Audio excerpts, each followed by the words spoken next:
हम स्टार्ट कर रहे हैं फोरियर सीरीज। देखिए नया टॉपिक है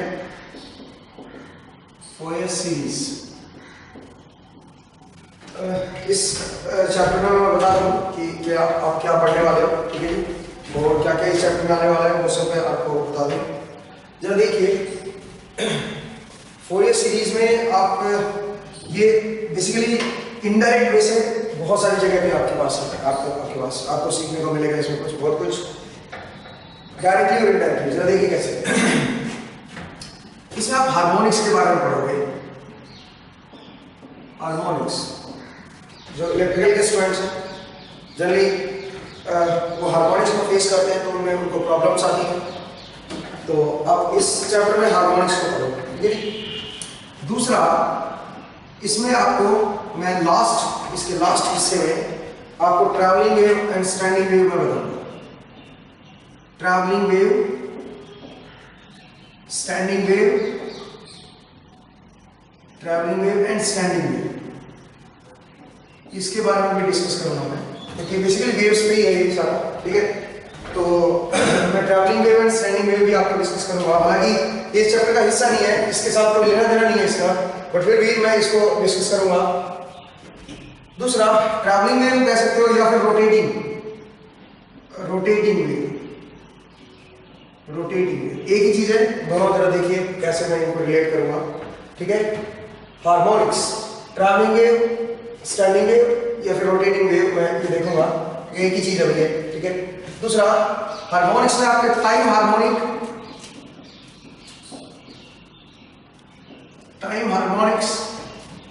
एंड स्पेस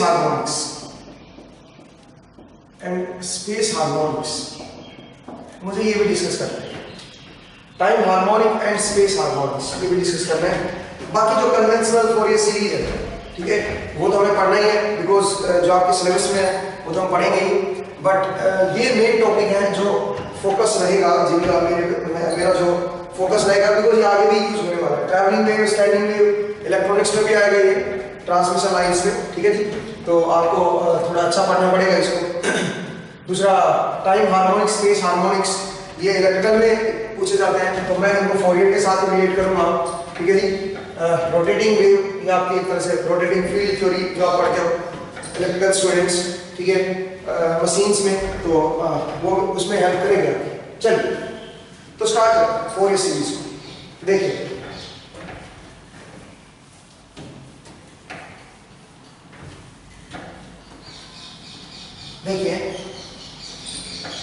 पहली बात तो मैं ये भी बता दूं साथ साथ कि कहाँ पे यूज होने वाला है इसका। ये सब्जेक्ट आप पढ़ोगे एनालॉग में, थोड़ा सा एनालॉग में इसका यूज होने वाला है, एनालॉग इलेक्ट्रॉनिक्स। दूसरा, आपका इसका यूज आप करोगे थोड़ा बहुत नेटवर्क में भी आएगा, नेटवर्क थ्योरी, ठीक है। मे बी जो कमिंग लेक्चर्स आ रहे हैं एसी एनालिसिस, उसमें हम यूज करेंगे इसका, एक दो चीजों का यूज करेंगे इस चैप्टर का। पावर इलेक्ट्रॉनिक्स, मशीन, इन सब में इसका यूज है। डायरेक्टली और इनडायरेक्टली हम इसका यूज करेंगे फोरियर सीरीज का, ठीक है। तो आपको इसको सही से समझना है इस टॉपिक को, क्योंकि काफी इंपॉर्टेंट बन जाता है।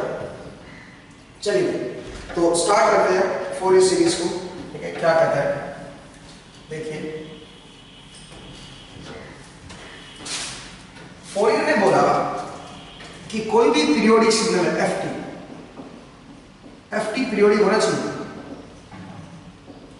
फोरियर कहता है कि कोई भी अगर पीरियोडिक सिग्नल है एफ टी, तो उसके अंदर दो पार्ट होते हैं, एक होता है डीसी पार्ट और एक होता है इसका एसी पार्ट।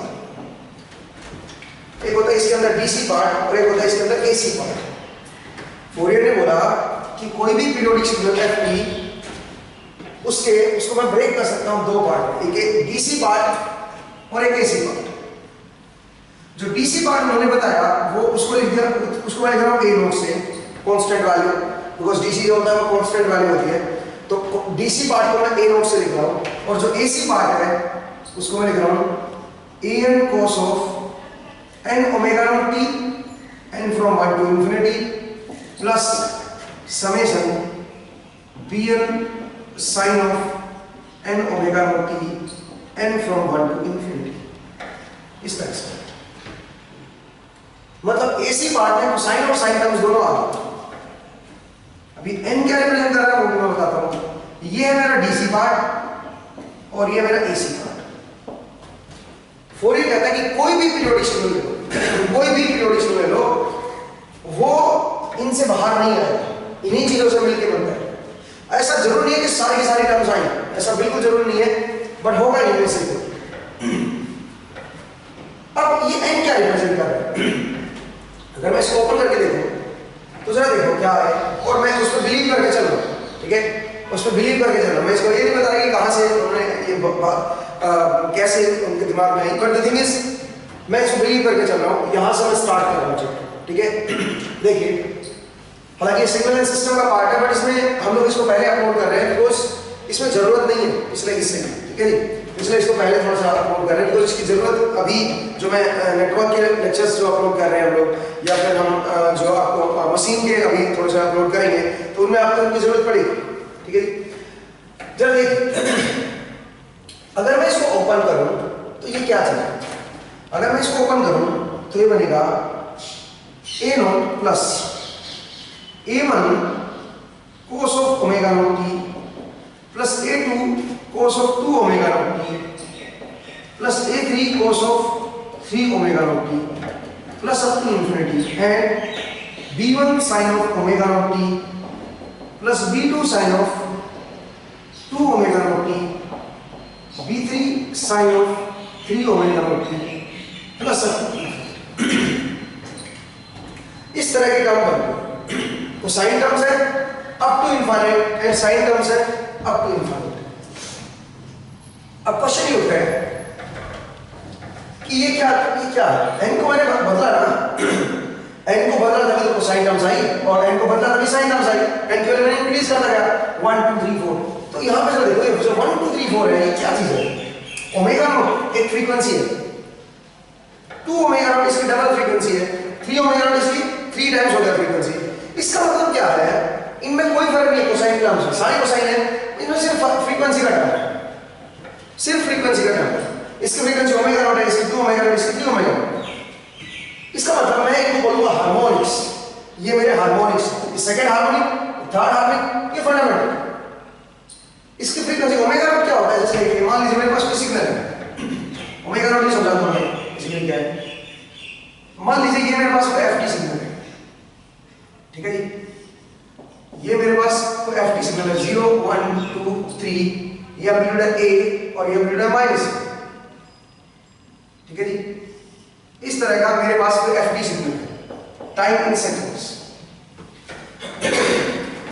तो फोरियर कहता है क्योंकि ये पीरियोडिक है, तो इसके अंदर डीसी पार्ट और एसी पार्ट होगा। एसी पार्ट में ओमेगा, सिर्फ ओमेगा नॉट वाली टर्म नहीं आएगी। ओमेगा नॉट क्या है यहां बताओ? यहां पे टाइम पीरियड कितना जरा देखो, टाइम पीरियड क्या होता है? वो लेंथ जो बार-बार रिपीट करती है। तो इतनी लेंथ बार-बार रिपीट नहीं कर रही, देखो ध्यान से 0 से 2, ठीक है, तो ये लेंथ बार-बार रिपीट करती है। अब जरा देखिए, तो time period is 2, time period is 2, तो ओमेगा नॉट जो आएगा वो कितना आएगा? 2π/t माने पाई। इसका मतलब फोरियर कहता है कि इसके अंदर कोसाइन पाई वाली टर्म होगी, हो सकती है ओमेगा नॉट का पाई, फंडामेंटल टर्म आएगी साइन या कोसाइन, कुछ भी हो सकता है। सेकंड हार्मोनिक आ सकता है, थर्ड हार्मोनिक आ सकता है, मतलब इसके अंदर साइन या कोसाइन टर्म्स बनी है, या और एक और क्या हो सकता है इसमें? डीसी। ऐसा जरूरी नहीं है कि सारी की सारी टर्म प्रेजेंट हो, ऐसा हो सकता है इसमें कुछ टर्म इसके अंदर प्रेजेंट हो, बट इनसे बाहर इसके अंदर नहीं है कोई चीज। अगर आप इनको खोल के देखोगे तो इनकी कुछ स्पेशल टर्म से मिलके ही ये बना, ठीक है जी। फोरियर कहता है कि कोई भी पीरियोडिक सिग्नल है उसके अंदर डीसी हो सकता है और एसी को साइन टर्म्स साइन टर्म्स दोनों हो सकती है, या कोई भी एक हो सकता है, बट इसे बाहर नहीं होगा कुछ, ठीक है जी। चलिए, इस तरह से पता है फोरियर।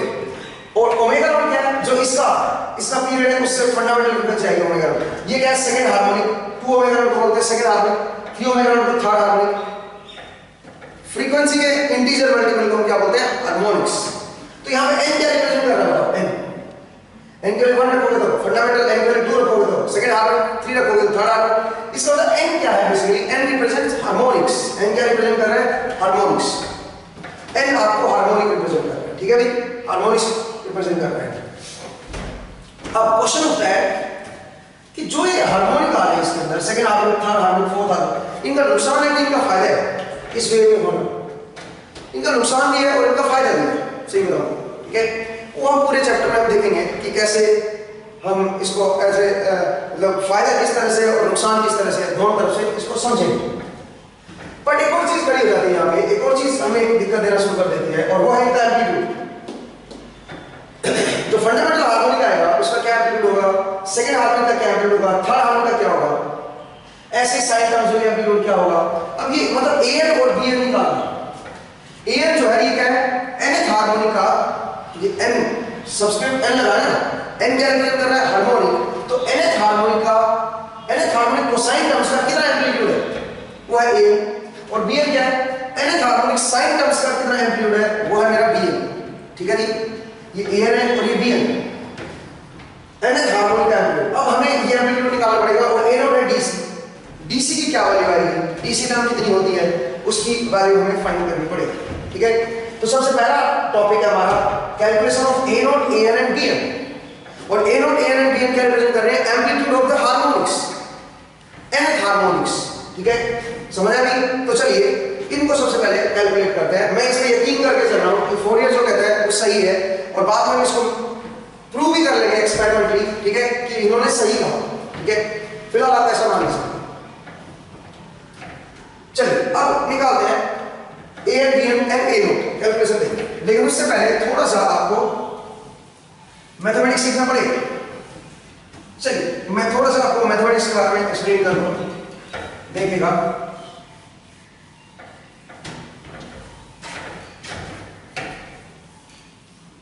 थोड़ा सा आपको मैथ समझना पड़ेगा, और उसके बाद वापस आते हैं इनकी कैलकुलेशन पे। तो देखिए मुझे एक बात बताइए, अगर मैं आपसे ये बोलूं cos of omega not t dt integration 0 to t is this period of this signal, क्या आंसर आएगा इसका आंसर क्या होगा, आंसर है 0। क्यों भाई, आप एरिया निकालो अंडर 1 पीरियड, तो कोसाइन वेव का अंडर 1 पीरियड जो एरिया होता है वो 0 होता है। आप चेक करके देख लो, इस तरह की होती है कोसाइन वेव, यहां तक इसका पीरियड हो जाएगा। तो जितना नेगेटिव एरिया है उतना ही पॉजिटिव एरिया होगा, ठीक है। जितना नेगेटिव एरिया है उतना ही पॉजिटिव एरिया होगा, करेक्ट है। तो टोटल एरिया 0 आएगा। एक और चीज देखिए, अगर मैं निकालना चाहूं इसको तो मैं निकाल भी सकता हूं, कैसे, जरा देखिए। cos ऑफ ओमेगा नॉट का क्या बनेगा, integration sin of omega not t divide by omega naught with respect to t integrate कर लो, और लिमिट रख दो 0 to t। अब ये क्या बन गया, sin of omega not t divide by omega not, upper limit डाल दी मैंने, minus lower limit sin of omega not 0, तो sin 0 is 0, ठीक है, ये आया। और अब याद रखो ओमेगा नॉट क्या होता था, ओमेगा नॉट होता था 2 पाई बाय t, तो ओमेगा नॉट इनटू t की वैल्यू क्या आएगी 2 पाई। तो यहां पे ओमेगा नॉट इनटू t की वैल्यू 2 पाई पुट कर दो, तो ये बन जाएगा sin of 2 pi divide by omega not which is 0, sin of 2 पाई 0। इसका मतलब क्या हुआ, इसकी वैल्यू 0 आएगी, बिल्कुल सही है, इसकी वैल्यू 0 आएगी। नेक्स्ट जरा देखिए अगला पार्ट, ये बात समझ आया, आई होप आपको क्लियर हुआ होगा, ठीक है। वैसे आप ग्राफ से देख सकते हो, टोटल एरिया जो आएगा इसका वो 0 आएगा, कोसाइन वेव का एरिया जो है वो 0 आएगा अंडर 1 पीरियड, ठीक है। नेक्स्ट अगर मैं यहां पे लिख देता cos of 2 omega not t dt integration 0 to t, तब क्या होगा, क्या तब भी 0 आता क्या, t किसका पीरियड है, t तो ऊपर वाले का, इस वेव का पीरियड है। लेकिन अब आपने क्या कर दिया, सेकंड हार्मोनिक का आप अंडर 1 पीरियड, कौन से वाला, इसका पीरियड t नहीं है, इसका पीरियड तो t/2 हो गया, ठीक है, फ्रीक्वेंसी डबल हो गई ना, तो इसका पीरियड फ्रीक्वेंसी ओमेगा नॉट क्या होता है देखो ना 2 t। अब यहां पे फ्रीक्वेंसी डबल कर दीजिए, फ्रीक्वेंसी डबल होने का मतलब है टाइम पीरियड क्या होगा, हाफ। फ्रीक्वेंसी डबल 2 नहीं आ गया तो t/2 हो जाएगा, पीरियड ऑफ टी नहीं रहेगा, इसका पीरियड टी बाई 2 है। बट आप जो एरिया निकालोगे तो फिर से टी क्या है उसमें निकालो, फिर से टी तक का एरिया निकालो, तो क्या ये भी 0 आएगा क्या? हाँ जी, जरा देखिए मैं ये बना के दिखाता हूँ। सेकंड हाफ में ये टी था, ये टी लेंथ है, लेकिन इस बार मुझे सेकंड हाफ में बनाना है, तो जरा देखिए कैसे सेकंड हाफ में बनेगा और आपको पता चलेगा सेकंड हाफ में क्या होगा। सेकंड हाफ डबल फ्रीक्वेंसी कर दिया, फ्रीक्वेंसी को मैंने डबल कर दिया। जरा देखिए किस तरह का है,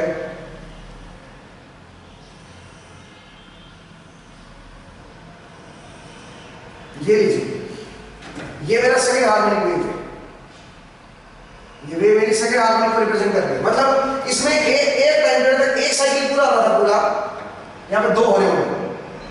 देखो बताता हूँ कैसे, यहां से चले यहां तक तो एक साइकिल हो गया, एक पीरियड हो गया, एक साइकिल हो गया, यहां से तक 2 साइकिल, इसलिए इसको सेकंड हार्मोनिक बोलते हैं 2 ओमेगा नॉट। और 0 से लेकर टी तक आप इंटीग्रेट कर रहे हो, फर्दर वही 0 से टी पुराने वाला, इसका जो टी था पीरियड उसी में इंटीग्रेट कर रहे हो, क्या आंसर आएगा?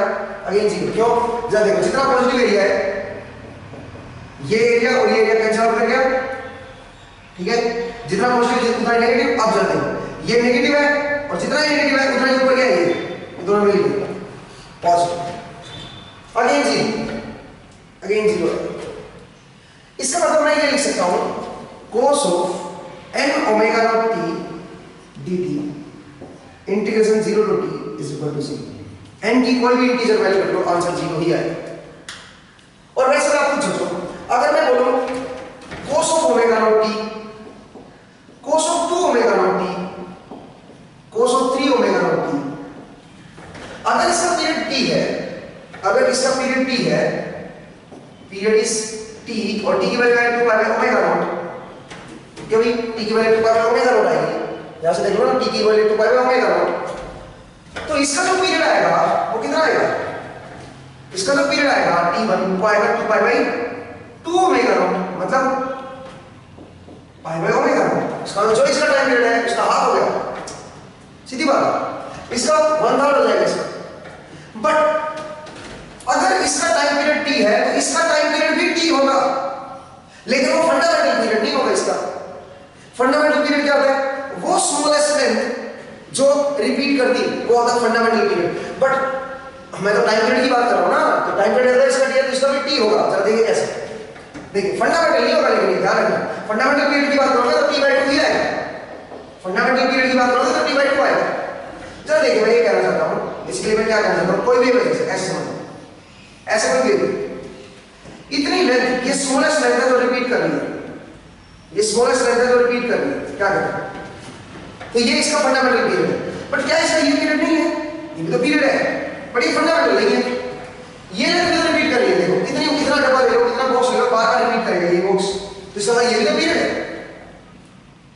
ये बट ये जो है, ये जो पीरियड है ये इसका फंडामेंटल पीरियड नहीं है, बिकॉज़ फंडामेंटल पीरियड वो होता है वो स्मॉलेस्ट लेंथ जो बार-बार रिपीट करती है, ठीक है। तो कुल मिला के मैंने बोला कि इसका पीरियड t है, इसका भी पीरियड t ही होगा, ये इसका पीरियड ही है। ध्यान से देखो, डबल फ्रीक्वेंसी होगी, फ्रीक्वेंसी डबल करने का मतलब एक्चुअल में इसका फंडामेंटल पीरियड जो है वो इसके फंडामेंटल पीरियड से हाफ हो गया है। बट जो ये पीरियड है ये भी तो इसका पीरियड बनेगा, समझे कि नहीं समझे? जरा देखो ना, ये जो t है ये इसका फंडामेंटल पीरियड है इसलिए, बट इसका जो है फंडामेंटल नहीं है इसका पीरियड। फंडामेंटल पीरियड देखा जाए तो इसका ये लेंथ है जो रिपीट कर रही है, ये वाली लेंथ है जो बार-बार रिपीट कर रही है, इसका फंडामेंटल पीरियड t/2 है। अगर मैं t के कंपैरिजन में देखूं, इस वेव के कंपैरिजन में देखूं, तो इसका पीरियड t है तो इसका t/2 है। आप समझे मेरा पॉइंट? तो कुल मिला के मैंने बोला कि t जो है वो पीरियड जरूर है, वो फंडामेंटल पीरियड नहीं है इस वेव का। कोई बात नहीं, हमें तो एरिया देखना होता है, एरिया तो अगेन 0 ही रहेगा अंडर 1 पीरियड, ठीक है, एरिया 0 हो, चाहे वो फंडामेंटल पीरियड हो चाहे फंडामेंटल पीरियड ना हो, एरिया 0 है। तो यहां से मैं लिख सकता हूं cos of n omega not t dt, इसका जो एरिया आएगा वो 0 है। चलिए, आई होप आपको क्लियर है। नेक्स्ट आते हैं, आगे बढ़ते हैं। अब आते हैं साइन। तो पहला मैंने पॉइंट बताया cos of n omega not t, n is integer, ध्यान रखना n की वैल्यू इंटीजर है वो 0 होगा, n इंटीजर, n इंटीजर 0। अब आते हैं sine, sine of omega not t dt 0 to t, again 0, क्योंकि साइन वेव का भी एरिया जो होता है अंडर 1 पीरियड क्या बनेगा, जीरो। यहाँ तक लगा लो, ये अंडर वन, ये वन पीरियड साइन होगा, जितना पॉजिटिव एरिया होगा उतना ही नेगेटिव एरिया। तो अंडर वन पीरियड जो एरिया आएगा वो जीरो आएगा। मैथमेटिकली आप खोल के देख सकते हो। और याद रखो ओमेगा नॉट इनटू टी जो जहां भी आएगा उसको 2 पाई रखना है, क्योंकि ओमेगा नॉट वैसे भी 2 पाई में टी होता है, ठीक है। तो ओमेगा नॉट इनटू टी की वैल्यू क्या होगी 2 पाई। तो मैंने बोला इसकी वैल्यू जीरो आएगी। अब मुझे बताओ अगर इसकी वैल्यू जीरो है तो sine of 2 omega not t dt इसकी वैल्यू जीरो आएगी क्या? बिल्कुल जीरो आएगी। क्यों? क्योंकि टी लेंथ तक, अगर आप टी लेंथ तक एरिया निकाल रहे हो सेकंड हार्मोनिक के, सेकंड हार्मोनिक आ गया ओमेगा नॉट तो फंडामेंटल है, ये फंडामेंटल फ्रीक्वेंसी का सिग्नल है, ये फंडामेंटल हार्मोनिक है, ये कह सकते हो। ये सेकंड हार्मोनिक है, तो सेकंड हार्मोनिक जरा देखिए कैसा बनेगा।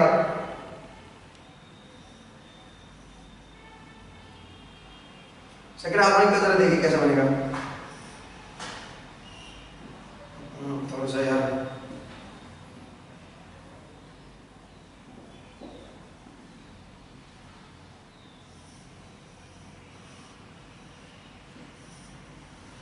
सेकंड हार्मोनिक, मतलब इसका तो एक साइकिल पूरा हो रहा है तो इसके 2 साइकिल लगेंगे, एक तो यहाँ तक दूसरा यहाँ, 2 साइकिल। तो अगेन अगर आप टी तक का एरिया निकालोगे तो जितना पॉजिटिव एरिया है उतना ही नेगेटिव है, आंसर हो जाएगा।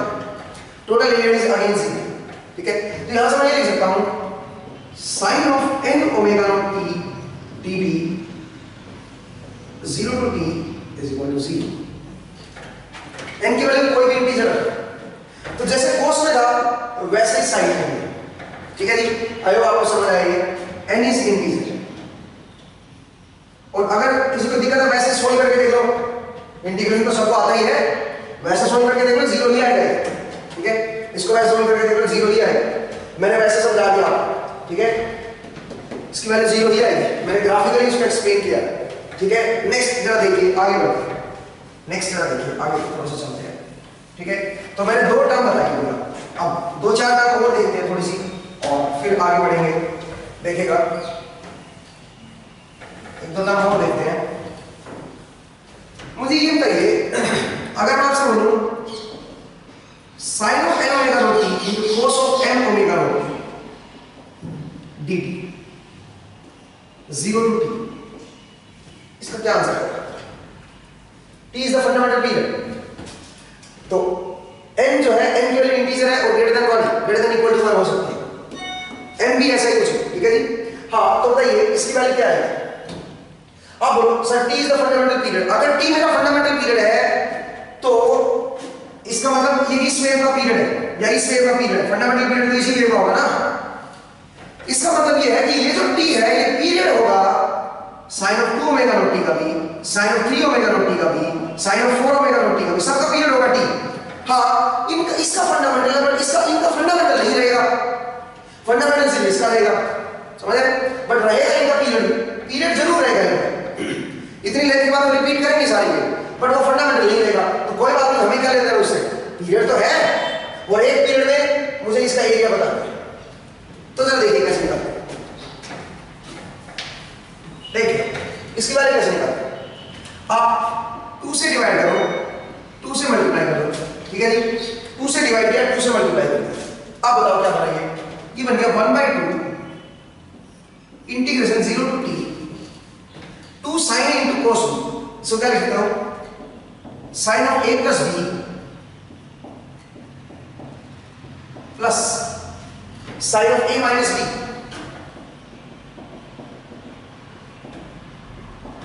into dt।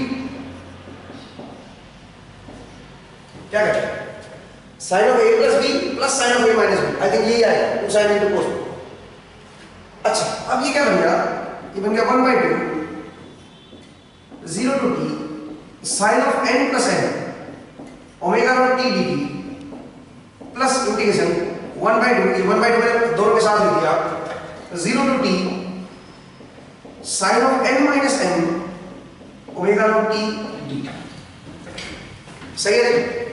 अब बताइए इसकी वैल्यू क्या आएगी 0, क्यों भाई अभी तो थोड़ी देर पहले पढ़ाया n plus n एक नया इंटीजर है और साइन में जब भी इंटीजर आ रहे इंटीजर ओमेगा नॉट t 0 आएगा और यहाँ पे साइन है n minus n भी तो एक इंटीजर ही बनेगा, नहीं n इंटीजर है n इंटीजर है तो n minus n भी इंटीजर आएगा, क्या आएगी वैल्यू 0।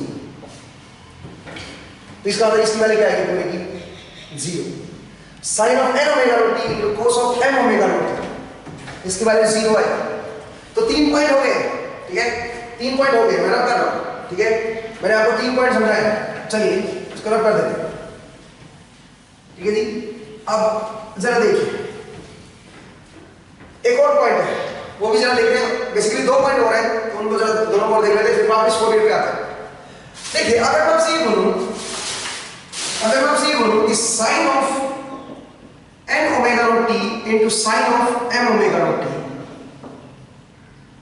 dt, और इसको 0 टू t आपको इंटीग्रेट करना है, बताइए क्या आएगा।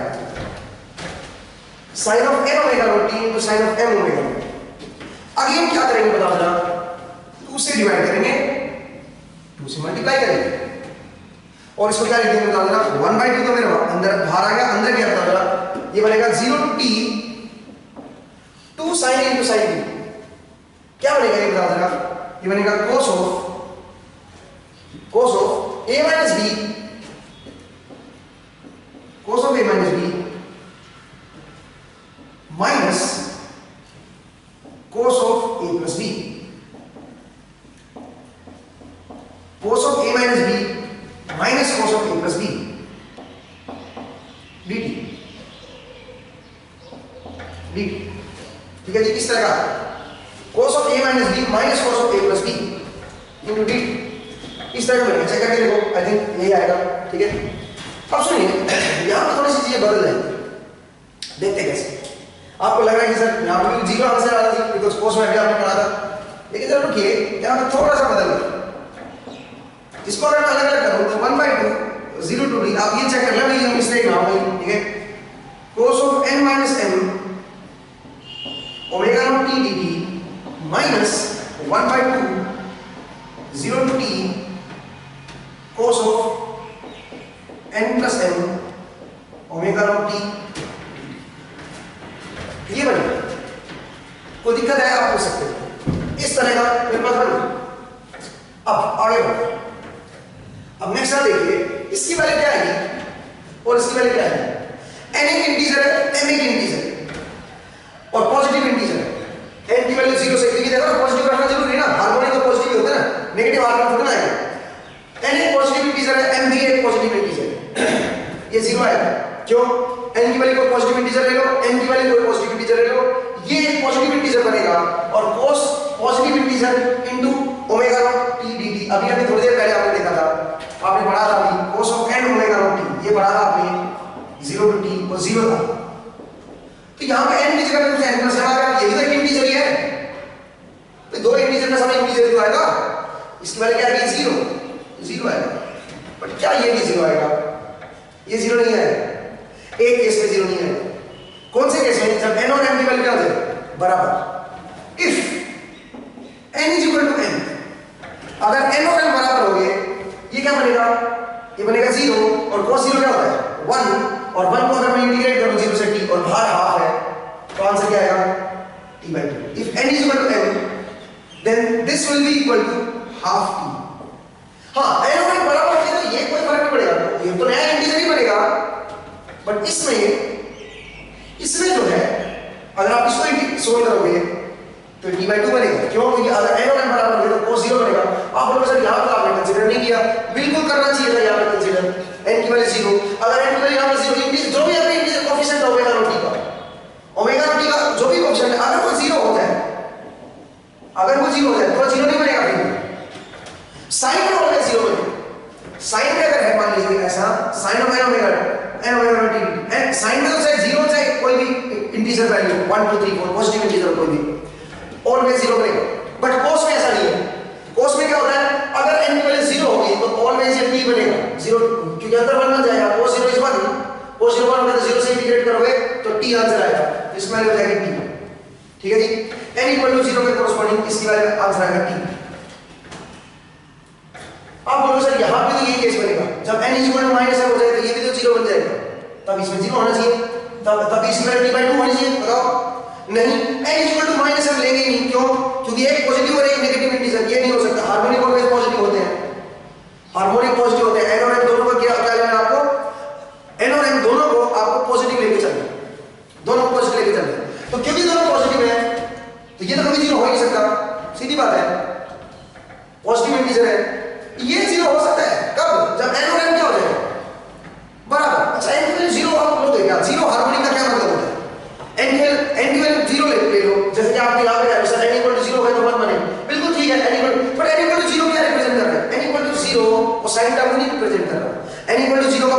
हार्मोनिक, जीरो हार्मोनिक कोई होता ही नहीं, जीरो हार्मोनिक का मतलब तो डीसी होता है, सही होगा, ठीक है।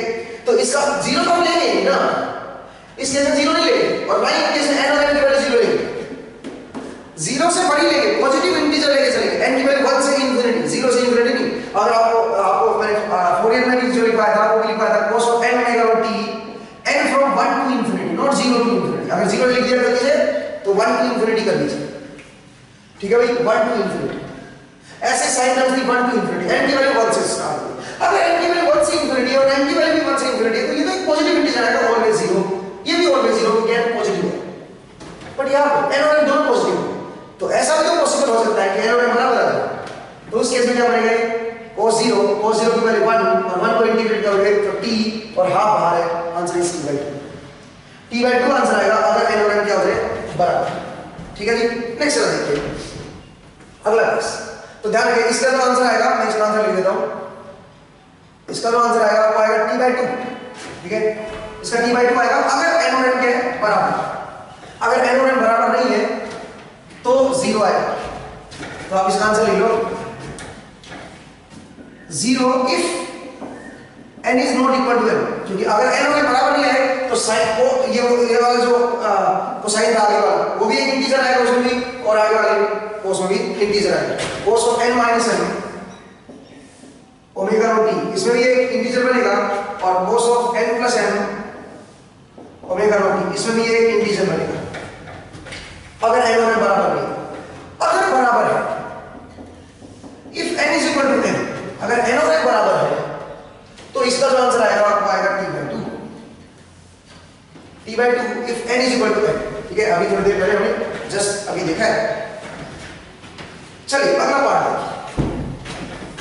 एक और लास्ट, उसके बाद वापस फोरियर पे है, वो कुछ इस तरह से है, अगर मैं 0 से t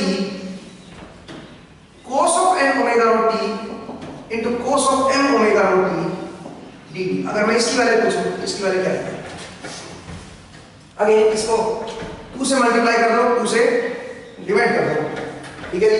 तो क्या मिलेगा, ये बन गया 1/2, 0 से t बताओ क्या बनेगा, 2 cos a cos b, तो क्या बन जाएगा, ये बन जाएगा cos of a plus b minus cos of a minus b। एक बार चेक कर लो, आई थिंक मैंने पिछले में गलती तो नहीं कर दी थी, देख लो मेरे साथ प्लस माइनस की गलती कर दी थी, डोंट वरी, देख रहा हूं कुछ इस तरह का बनेगा, और आई थिंक यहां पे cos है तो प्लस आएगा, ये माइनस आएगा, यहां प्लस है, ठीक है प्लस, आई थिंक कितना भी ठीक था, ये गलत नहीं किया, ठीक है। आज इस तरह का बनेगा, देखिए 2 cos a into cos b, ये होता है cos of a plus b, ठीक है, plus cos of a minus b, ठीक है जी। आगे बढ़ो, नेक्स्ट चला देखिए, इसको मैं अलग अलग करूंगा, अगर मैं इसको अलग अलग करूंगा तो बनेगा 1/2 इंटीग्रेशन 0 to t, और ये बनेगा cos of n plus m omega not t dt plus 1/2 0 to t cos of n minus m omega not t, कुछ इस तरह का बनेगा, ठीक है जी। अब आगे नेक्स्ट चला देखिए, अगेन वही केस बनेगा, ये तो हमेशा एक इंटीजर रहेगा, n और m एक पॉजिटिव इंटीजर है, तो n plus m एक पॉजिटिव इंटीजर ही रहेगा, ये एक नया इंटीजर बन जाएगा, ये 0 हो सकता है अगर n और m बराबर हो, अगर n और m बराबर नहीं हुए तो ये भी एक 0, ये भी एक नया इंटीजर आएगा, नया इंटीजर आएगा तो ये भी क्या बनेगा 0, और ये भी 0, इसका मतलब टोटल इसका जो आंसर आएगा वो 0 आएगा, कब इसका जो आंसर आएगा वो 0 आएगा, कब जब n और m बराबर नहीं है, इसका मतलब जो इसका आंसर आएगा, हाफ हटा देता हूं ये, इसका जो आंसर आएगा वो 0 आएगा if n is not equal to n, अगर n और m बराबर नहीं है तो 0 आएगा, क्योंकि ये भी एक इंटीजर बनेगा, ये भी एक इंटीजर बनेगा।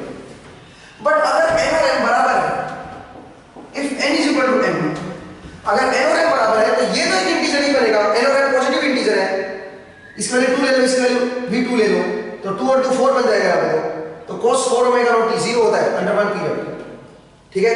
बट यहाँ पे n और m बराबर है, n और m बराबर है तो cos 0 क्या होता है 1, और 1 को 0 से t इंटीग्रेट करोगे तो t आएगा, और हाफ बाहर है, तो क्या आंसर आ गया t। t/2 if n is equal to n। अगर n और m बराबर है तो t/2 आएगा और 0 आएगा अगर n और m बराबर नहीं है। अब चलिए मैं कंक्लूड कर रहा हूं, सबको एक साथ लिख देता हूं, ठीक है जी। अब सबको एक साथ लिख देता हूं, जरा देखिए कैसे। हमने तो 4-5 टर्म्स पढ़ी है ट्रिग्नोमेट्री की, उनको मैं एक साथ लिख देता हूं, वो जरा देखिए, ठीक है, उनको जरा देखिए। देखिए मैंने सबसे पहले बताया cos of n omega naught t dt, n is positive integer, n cannot be zero, n को 0 लेंगे, पॉजिटिव इंटीजर 0 से t, तो कोई भी पॉजिटिव इंटीजर रखोगे 0 आएगा। sin of n omega naught t dt, again n is a positive integer, answer is 0। Next आपका sin of n omega naught t into cos of m omega naught t dt 0 से t, answer is 0 always. इसमें always 0 था, क्यों always 0 था इसमें? इसमें क्यों आपको नहीं बना? क्योंकि इसमें जब आप 2 से मल्टीप्लाई डिवाइड करोगे दोनों टर्म साइन क्या आएंगे, दोनों टर्म इसके अंदर साइन क्या आएगा? केस पलट के देखो, एक ऐसे था और एक ऐसे था मेरे ख्याल से, दोनों टर्म साइन की थी। तो अगर ये 0 भी हो गया, n और n बराबर भी हो गए, तब भी साइन 0 तो 0 ही होता है, समझे? कोसाइन होता है तो 1 बनता ही, फर्क देखे दोनों में। तो ये 0 आएगा, ठीक है, ये 0 आएगा। दूसरा जो है 0 to t sin of n omega naught t into sin of m omega naught t, इसको ले आएगी t/2 if n is equal to m, 0 otherwise, 0 otherwise। Next आपका 0 to t cos of m omega naught t into cos of n omega naught t dt, again इसमें क्या है t/2 if n is equal to m, 0 otherwise, 0। ये t/2 आएगा अगर n और m बराबर है और 0 आएगा otherwise, ठीक है जी। आई होप आपको समझ आया। चलिए आगे बढ़ते। नेक्स्ट तो मैंने कुछ ये 5 टर्म्स बताई आपको, इनको आप ध्यान रखिएगा, इनकी जरूरत आपको पड़ेगी, ठीक है। मैं रख कर रहा हूं, ठीक है। n लिख दो पहले, m लिख दो पहले, वो कोई फर्क नहीं पड़ता, ठीक है। देखिए नेक्स्ट, अब वापस आते हैं फोरियर पे, वापस आते हैं फोरियर पे। देखिएगा तो फोरियर कहता है, फोरियर ने क्या क्या कहा है वो जरा देखिए। फोरियर कहता है कि अगर मान लीजिए मेरे पास कोई ft पीरियोडिक सिग्नल है, तो मैं उसको लिख सकता हूं a0 plus summation of an cos of n omega naught t plus summation bn sin of n omega naught t, n from 1 to infinity, n from 1 to infinity। इस तरह से कहते हैं, फोरियर ने हमें ये बताया, ठीक है जी। अब क्वेश्चन ये उठता है कि a0, an और bn, इनका जो एम्पलीट्यूड है nth हार्मोनिक का और dc टर्म जो है, उनकी वैल्यू कैसे निकालें? अगर उनकी वैल्यू कैलकुलेट करनी हो, हमें बताना जो भी इसके अंदर nth हार्मोनिक है, जो इसके अंदर nth हार्मोनिक की वेव आएगी उसका क्या एम्पलीट्यूड होगा, तो इनकी वैल्यूज हमें निकालनी पड़ेगी। तो इनकी वैल्यू कैसे कैलकुलेट करें, सबसे जरूरी है। तो सबसे पहले a0, an and bn आपके लिए, तो सबसे पहले a0 का देखते हैं, calculation of a0, calculation of a0 मतलब डीसी टर्म, डीसी टर्म को कैलकुलेट करें, calculation of a0 DC term, इसको कैलकुलेट करते हैं। कैसे कैलकुलेट करें जरा देखिए। आप एक काम कीजिए, बोथ साइड इंटीग्रेट कर दो अंडर वन पीरियड। किसका पीरियड है? ft का पीरियड है ft, तो ft का एक जो भी पीरियड है fundamental period under one period आप इंटीग्रेट कर दो। जैसे ft मान लीजिए 0 1 2 3, यह आइटम a, यह आइटम माइनस, और ऐसे पीछे दिए, तो ये वन पीरियड नहीं हो गया यहां तक आपका वन पीरियड हो गया। तो आपको क्या करना है, इस ft को इंटीग्रेट करना है 0 to t ft dt under one period. आप इसको इंटीग्रेट कर दो तो इधर भी इंटीग्रेट हो जाएगा अंडर वन पीरियड, ठीक है। जो इसका पीरियड होगा ना इसको बोलता है फंडामेंटल पीरियड, और इससे जो फ्रीक्वेंसी निकल के आती है वो निकल के आती है फंडामेंटल फ्रीक्वेंसी, समझा? जो इसका फंडामेंटल पीरियड होगा उससे फंडामेंटल फ्रीक्वेंसी निकल के आती है। तो सेकंड हार्मोनिक जो होगा वो इसका ट्वाइस हो जाएगा। सेकंड हार्मोनिक जो सिग्नल होगा उसमें जो फ्रीक्वेंसी होगी वो उससे ट्वाइस हो जाएगी जो इसकी फ्रीक्वेंसी है। माने जो टाइम पीरियड होगा इसका वो इसका हाफ हो जाएगा, समझ आया? तो हमें इसके टाइम पीरियड से मतलब होता है, जो सिग्नल है ft उसके टाइम पीरियड से मतलब होता है। क्यों? क्योंकि उसके टाइम पीरियड से फंडामेंटल फ्रीक्वेंसी निकलती है, ध्यान रखिए, ठीक है। तो चलिए मैंने 0 से t इंटीग्रेट कर दिया, तो बन गया a0 dt और 0 से t इसको इंटीग्रेट कर दो, प्लस यहां से भी 0 से t कर दो, summation n from 1 to infinity an cos of n omega naught t dt and plus summation 0 to t the integration summation n from 1 to infinity bn sin of n omega naught t dt। चलिए अब मुझे एक बात बताइए, ये summation है n पे और इंटीग्रेशन टाइम पे, तो क्या मैं पहले इंटीग्रेशन कर दूं अंदर ले जाके, टाइम पे पहले सोल्व कर देता हूं, बाद में समेशन कर दूंगा, एक ही बात है। क्योंकि n एक अलग फैक्टर है, एक इंडिपेंडेंट अलग क्वांटिटी है, p एक इंडिपेंडेंट अलग क्वांटिटी है, तो दिक्कत क्या है? पहले n के लिए भाग देगा, n वाले जो कांस्टेंट n वाले जो केवल n की टर्म्स हैं उनको बाहर निकाल लेते हैं, और जो t वाले टर्म्स हैं उनको अंदर रखते हैं, ठीक है। तो चलिए जरा देखिए क्या बनेगा, यहां से क्या बनेगा, ये तो बन जाएगा a0 तो बाहर आ गया, इसको देखो जरा, a0 बाहर आ गया, अंदर क्या बचा 1 dt और 0 से t इंटीग्रेट करो तो क्या आंसर आएगा a0 t प्लस, जरा देखो यहां से समेशन बाहर आ गया, देखो summation n from 1 to infinity, ये बाहर आ गया, अंदर क्या है 0 से t और क्या बन गया cos of n omega not t बन गया। दूसरा बताओ यहां पे क्या आ गया, ये समेशन बाहर आ गया n फ्रॉम 1 टू इंफिनिटी और bn और अंदर क्या है 0 से t sin of n omega not t dt। अभी आपने पढ़ा ये 0 ये भी 0, ये क्या है a0 into t और बराबर की इधर क्या है, बराबर की इधर है 0 to 2 ft dt। तो यहां से a0 की वैल्यू आ जाएगी, बताओ a0 की वैल्यू क्या है, तो a0 इज इक्वल टू क्या आएगा 1 by t, इस t को इधर ले आओ, 1 by t integration 0 to t ft dt, ये आ जाएगा, ये मेरा a0 आ गया।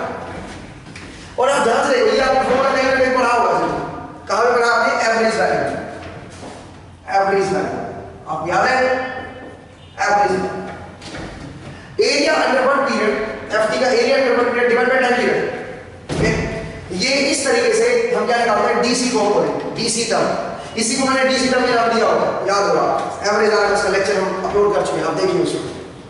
एवरेज वैल्यू को हमने डीसी वैल्यू का नाम दिया, क्यों दिया? बिकॉज ये जो डीसी कंपोनेंट है, इसमें हमने डीसी कंपोनेंट बोला है, डीसी टर्म जो बोला है, ये डीसी टर्म एवरेज के बराबर आ रही है, ft के एवरेज के बराबर आ रही है, इसको मीन वैल्यू हमने नाम दिया, ठीक है। तो मैंने बोला कि इसके अंदर डीसी कंपोनेंट है और डीसी कंपोनेंट की वैल्यू इस तरह से निकलेगी। तो क्या इस सिग्नल के अंदर डीसी है? वैसे फोरियर ने बोला कि कोई भी सिग्नल हो उसके अंदर ये पॉसिबल टर्म्स है, पीरियोडिक होना चाहिए वो सिग्नल, अगर वो पीरियोडिक है तो इसके अंदर ये पॉसिबल टर्म्स है, इनके बाहर कोई टर्म्स नहीं आएंगे, और जरूरी नहीं है कि सारी की सारी टर्म्स प्रेजेंट है। अब बताओ, जैसे कि ये सिग्नल है, आप बताओ क्या इस सिग्नल में डीसी टर्म है? इसमें डीसी सिग्नल एब्सेंट है, इसमें डीसी टर्म नहीं है। क्यों? जब देखिए, अगर मैं बोलूं एरिया अंडर वन पीरियड निकालो, तो एरिया अंडर वन पीरियड निकालोगे तो पॉजिटिव एरिया जितना है उतना ही नेगेटिव एरिया है, पीरियड तो यहां तक है ना, तो पॉजिटिव एरिया उतना ही negative area, total area is 0, इसके अंदर कोई डीसी टर्म नहीं, ठीक है। तो फोरियर कहता है इस सिग्नल के अंदर डीसी टर्म एब्सेंट है, ये एब्सेंट है, समझ आया? वो आगे पढ़ेंगे, मैं बताऊंगा आपको, ठीक है। डीसी टर्म इसमें एब्सेंट होगी, नहीं होगी इसमें, ठीक है जी। चलिए आगे बढ़ते, नेक्स्ट चलो देखिए। तो मैंने बताया कि कैसे ए नोट कैलकुलेट करते हैं और ए नोट का क्या कैसे क्या वैल्यू आती है, इंपॉर्टेंट पॉइंट। नेक्स्ट जरा देखिए कैलकुलेशन ऑफ ए एन, तो वो लिखिए कैलकुलेशन ऑफ ए एन, तो मैं इसको रखता हूं कैलकुलेशन ऑफ ए एन, देखिए कैसे कैलकुलेट करते हैं, ए एन को कैसे कैलकुलेट करते हैं, कैलकुलेशन ऑफ ए एन वो जरा देखते हैं। Calculation of a n, cosine terms,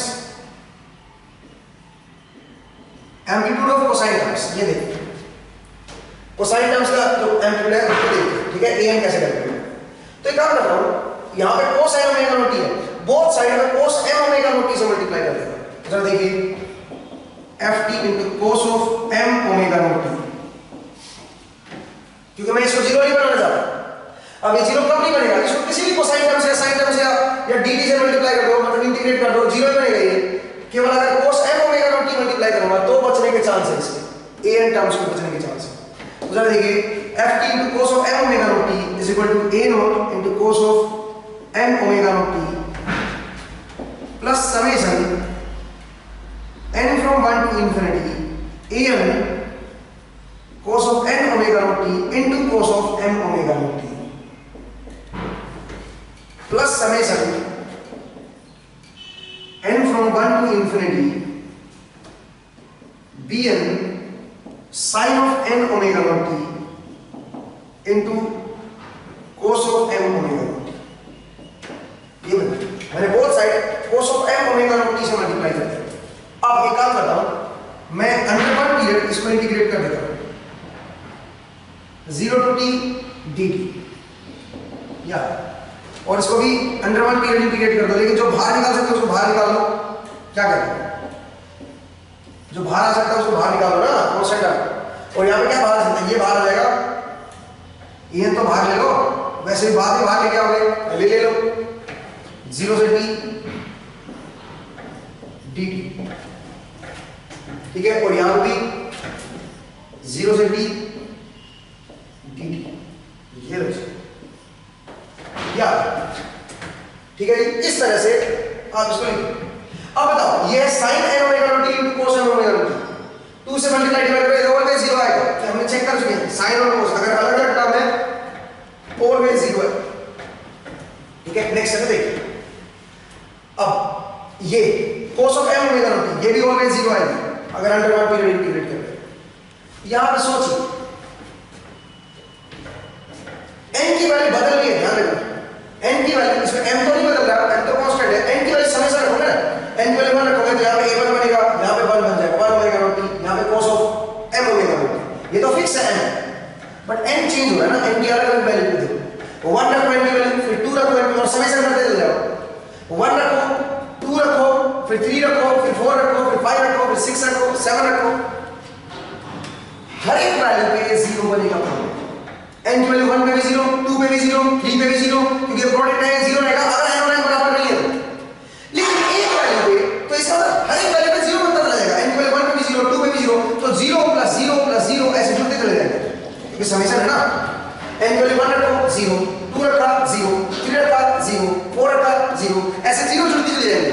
लेकिन एक value n is equal to m, जब n is equal to m रखोगे तो यहां पे बनेगा am, ये बनेगा am और ये क्या बनेगा cos of m omega not t cos of m omega not t, दोनों बराबर हो गए, दोनों बराबर हो गए तो वैल्यू क्या है इसकी t/2। समेशन आएगा क्या, समेशन तो गायब हो गया, क्यों, क्योंकि m n की तो केवल एक वैल्यू पे आंसर आया, बाकी वैल्यूज पे हर वैल्यू पे 0 है। तो जब आप इस समेशन को खोलोगे तो n की 1 वैल्यू पे 0, 2 वैल्यू पे 0, 3 वैल्यू पे 0, 4 वैल्यू पे 0, हर एक वैल्यू पे 0 बनता जा रहा है, केवल n की एक वैल्यू पे आया आंसर और वो है n इक्वल टू m, और n इक्वल टू m पे ये बन जाएगा am और इसका आंसर आएगा t/2। आप जानते हो बाकी सारे वैल्यू 0, तो समेशन का मतलब ही खत्म हो गया, सारे टर्म आ गए ना, बाकी सब तो 0 है ना, इसमें 0 जोड़ दो, दिक्कत क्या है, समेशन खोल लो, इधर आएगा am t/2। आई होप आपको क्लियर हुआ है समेशन कैसे आएगा। और बराबर किधर क्या आएगा बता जरा, बराबर किधर आएगा ft cos of m omega not t dt, और इसको इंटीग्रेट कर दो 0 से t, तो यहां से am निकाल सकते हो आप, तो am की वैल्यू क्या आएगी 2/t, t/2 जो इधर है इधर आके 2/t हो जाएगा, 2/t 0 to t ft cos of m omega not t dt, ये तो am है, मुझे an चाहिए, तो m तो इंटीजर है, n भी एक इंटीजर है, तो m की जगह कुछ भी इंटीजर वैल्यू रख सकते हो, m p q r s n तो नहीं रख देते, तो an is equal to 2/t 0 to t ft cos of n omega not t dt। मजा आ गया, ये आ गया मेरे पास an का an मतलब जो कोसाइन टर्म्स है वो कैलकुलेट आ गया, ठीक है। थोड़ी देर पहले a0 निकाला था, अब हमने an निकाल दिया यूजिंग ट्रिग्नोमेट्री, सिंपल है, ठीक है। नेक्स्ट आइए bn, अब bn को बचाने के लिए हमें किससे मल्टीप्लाई करना पड़ेगा बताओ, साइन है यहाँ पे, अगर cos से मल्टीप्लाई कर दिया तो साइन इनटू cos तो 0 होता है इंटीग्रेट करोगे तो इसलिए बोथ साइड से मल्टीप्लाई करना पड़ेगा, यहाँ पे n ओमेगा नॉट t, तो बोथ साइड से मल्टीप्लाई करना पड़ेगा sin of m omega not t, sine of m omega not t से मल्टीप्लाई कीजिए और अगेन सेम प्रोसेस कीजिएगा। तो मैं डायरेक्ट आंसर लिख देता हूं, आप खुद सोचिएगा। जो दूसरा पार्ट है मैंने हिंट दे दिया आपको कि किससे आप मल्टीप्लाई करेंगे बोथ साइड। तो अल्टीमेटली जो bn आएगा मेरे पास वो क्या आएगा, वो जरा देखिए। जो bn आएगा मेरे पास amplitude of nth harmonic of sine terms, amplitude of nth harmonic of sine terms. तो bn जो आएगा वो आएगा 2/t 0 to t ft into sin of n omega naught t dt। ये मेरा bn आएगा। This is my an, this is my bn। और a not की वैल्यू जो थी वो पहले हम निकाल चुके हैं, वो है 1/t 0 to t ft dt। ये लीजिए। तो हमने बताया कि an क्या आएगा, a नॉट क्या आएगा और bn क्या आएगा, वो दो। इसका मतलब हमें हमारे पास क्या आ गया, nth हार्मोनिक के एम्पलीट्यूड आ गया, nth हार्मोनिक के एम्पलीट्यूड आ गया। ठीक है, तो चलिए फिर बेहतर इसको चेक किया जाए। जरा देखते हैं, जरा मैं बताता हूं। एक क्वेश्चन लेते हैं और उनसे निकालते हैं और उसको प्रैक्टिकली चेक करते हैं कि क्या फोरियर ने सही बोला था, क्या फोरियर ने सही बोला था। ठीक है, तो चलिए जरा चेक करते हैं। देखिए जरा चेक करते हैं कि फोरियर ने सही बोला था कि नहीं बोला। ठीक है, वो जरा चेक करते हैं। तो देखिए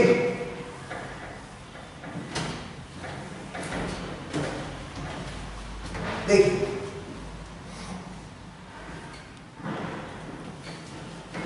अगर मान लीजिए मैं ये बोलूं मेरे पास ये सिग्नल है, ये सिग्नल है मेरे पास,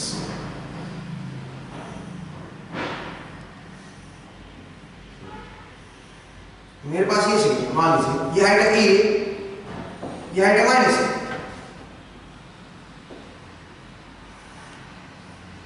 इस तरह का सिग्नल है 0 1 2 3 4,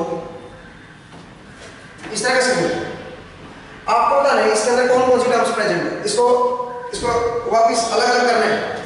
ठीक है, ये इकट्ठा सिग्नल है, मुझे इसको ब्रेक करना है और मुझे इसके अंदर बतानी है साइन टर्म्स होंगी कि कोसाइन टर्म्स होंगी, उनके एम्पलीट्यूड्स क्या आएंगे, वो सब चीजें कैलकुलेट करनी है। ठीक है जी, तो चलिए जरा देखते हैं। सबसे पहला डीसी टर्म की बात करते हैं। ए नोट, क्या इसके अंदर ए नोट है? ए नोट होता है 1/t 0 to t ft dt। अच्छा एक बात और कीजिए, एक काम और कीजिए, इस एक्सिस को t की टर्म में लिखो, कैपिटल टी की टर्म में। कैसे लिखोगे कैपिटल टी की टर्म में? उसका फायदा होगा, हर क्वेश्चन को जो भी आप ऐसे देखते हो, हर क्वेश्चन को कैपिटल टी की टर्म में लिखो। कैसे लिखेंगे जरा देखिए। आप जानते हो टाइम पीरियड कितना है? 2 के बाद रिपीट हो रहा है। देखो ये बॉक्स जो है ये बार बार रिपीट हो रहा है फिर से, तो टाइम पीरियड इज 2, तो मैं लिख देता हूं t इक्वल क्या है 2। तो यहां पे 2 लिख दूं, जो 2 पॉइंट है उसकी जगह t लिख दूं, क्योंकि t एक्सेस बना है, t सेकंड लिख देता हूं क्योंकि ये टाइम पीरियड है। तो आप बताओ 2 की जगह पे 2 लिखा है, t लिखा है, तो 1 की जगह पे क्या लिखोगे? 1 की जगह पे t/2, सीधी बात है। 1 की जगह पे क्या देगा? t/2। यहां पे 1 था तो 1 की जगह t/2 लिख दिया। 3 की जगह क्या क्या है? 3 को 3 × 1 लिख लो और 1 की जगह पे क्या लिख दो? t/2। तो ये क्या हो गया? हो गया 3t/2। और 4 की जगह पे 4 × 1 लिख दो और 1 की जगह पे क्या लिख दो? t/2। 4 को 4 × 1 लिख लो और 1 की जगह पे t/2 लिख लो, तो क्या बन जाएगा? 2t बन जाएगा 2। तो हमने देखा कि पूरी एक्सेस को हमने किसकी टर्म में लिख दिया? 0 t/2 t 3t/2 4t, capital T की टर्म में लिख दिया। तो हमारे लिए फायदेमंद रहेगा। ठीक है, देखते हैं आप आगे। डीसी टर्म बताओ इसके अंदर है कि नहीं? क्या इसके अंदर डीसी टर्म है? क्या इसकी एवरेज वैल्यू एग्जिस्ट करेगी? 0 आएगी। जरा देख लो क्यों। अंडर वन पीरियड जो टोटल एरिया याद रखा एरिया, पॉजिटिव एरिया और नेगेटिव एरिया दोनों बराबर है। जरा चेक करो पॉजिटिव एरिया कितना है? Positive area a × t/2, rectangle ये है, हाइट है a, लेंथ है a/2, a × t/2, ये तो पॉजिटिव एरिया होगा। और नेगेटिव एरिया कितना है? हाइट है -a और ये लेंथ है t/2, तो a × t/2। जितना पॉजिटिव उतना ही नेगेटिव, कट गया। a नोट की वैल्यू क्या आई? 0। a note is 0। Average value जो आई वो आई हमारी 0। ठीक है जी, एवरेज वैल्यू इज 0। कोई दिक्कत है आपको? डीसी टर्म एब्सेंट है इसमें, डीसी टर्म एब्सेंट, कोई डीसी टर्म नहीं है इसके अंदर। इसका मतलब इससे अगर डीसी मोटर चलाने की कोशिश करोगे नहीं चलेगी। आपको एवरेज वाले चैप्टर मैंने पढ़ाया, ठीक है, क्योंकि इसके अंदर डीसी सिग्नल है नहीं। फोरियर कहता है कि इसमें डीसी टर्म एब्सेंट है। चलिए नेक्स्ट निकालते हैं कोसाइन टर्म्स। क्या इसके अंदर कोसाइन टर्म्स है? तो उसके लिए हमें क्या चाहिए? कोसाइन टर्म्स का एम्पलीट्यूड देखने के लिए an चाहिए ना। देखो ना, ये होता है ना ft is equal to summation of b a naught plus summation of a naught plus summation of an cos of n omega naught t n from 1 to infinity plus summation of bn sin of n omega naught t n from 1 to infinity। ये होता है। ये तो गलत हो गया, ये तो है ही नहीं इसके अंदर, ये एब्सेंट है। फॉरेन कहता है कि इसके अंदर ये एब्सेंट हो क्योंकि a नॉट की वैल्यू 0 आ रही है। अब मुझे देखना है कोसाइन टर्म्स है क्या, तो उसके लिए मुझे an निकालना पड़ेगा। अगर an ऑलवेज 0 आ जाए हर n के लिए, फॉर एवरी n अगर an 0 आ जाए तो ये टर्म क्या हो जाएगी? Absent. If for every n अगर ये 0 आ गई तो ये टर्म भी एब्सेंट हो जाएगा, और अगर ये टर्म फॉर एवरी n 0 आ गई तो ये टर्म भी एब्सेंट हो जाएगी। जरा देखते हैं कौन सी टर्म्स आएगी। तो देखिए, सबसे पहले मैं कहता हूं an का फॉर्मूला लगाते हैं। nth हार्मोनिक का एम्पलीट्यूड निकालते हैं, देखते हैं क्या आएगा। an कैसे निकालते हैं? 2/t integration 0 to t ft into cos of n omega naught t dt। Omega not is the fundamental frequency, ध्यान रखिए। और ओमेगा नॉट की वैल्यू क्या है? Omega not is equal to 2π/t। मानिए तो t की वैल्यू 2 है ना, पाई, ध्यान रखिए ओमेगा नॉट इज पाई, ठीक है। ये बन गया। अब इसको सोल्व करना है, ये an का फॉर्मूला होता है। अब ये भी हमने डिराइव किया।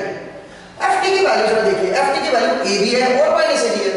0 से t/2 a है और t/2 से लेकर t तक कितनी है? -a। तो एक काम करते हैं, इसको पुट कर देते हैं। बताओ क्या बनाएगा?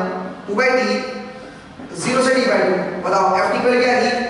0 से t/2 तक ft की वैल्यू क्या है? 0 से t/2 तक ft की वैल्यू a, तो a cos of n omega naught t dt, और t/2 से लेकर t तक क्या है? -a। तो मैं माइनस लगा देता हूं। a cos of n omega naught t dt ये बन गया t/2 से लेकर t तक। ये कुछ इस तरह से बन गया, ठीक है। अब जरा देखिए फर्दर इसको सोल्व करते हैं। कैसे? दोनों से a भाग ले लो, दोनों से a भाग ले लिया मैंने, तो 2a/t आ गया। दोनों से मैंने a भाग ले लिया, ठीक है। अब बताओ इसकी वैल्यू क्या आएगी? इसको सोल्व करते हैं। तो 2a/t ये बन जाएगा cos ऑफ, कोसाइन निकालने क्या होता है?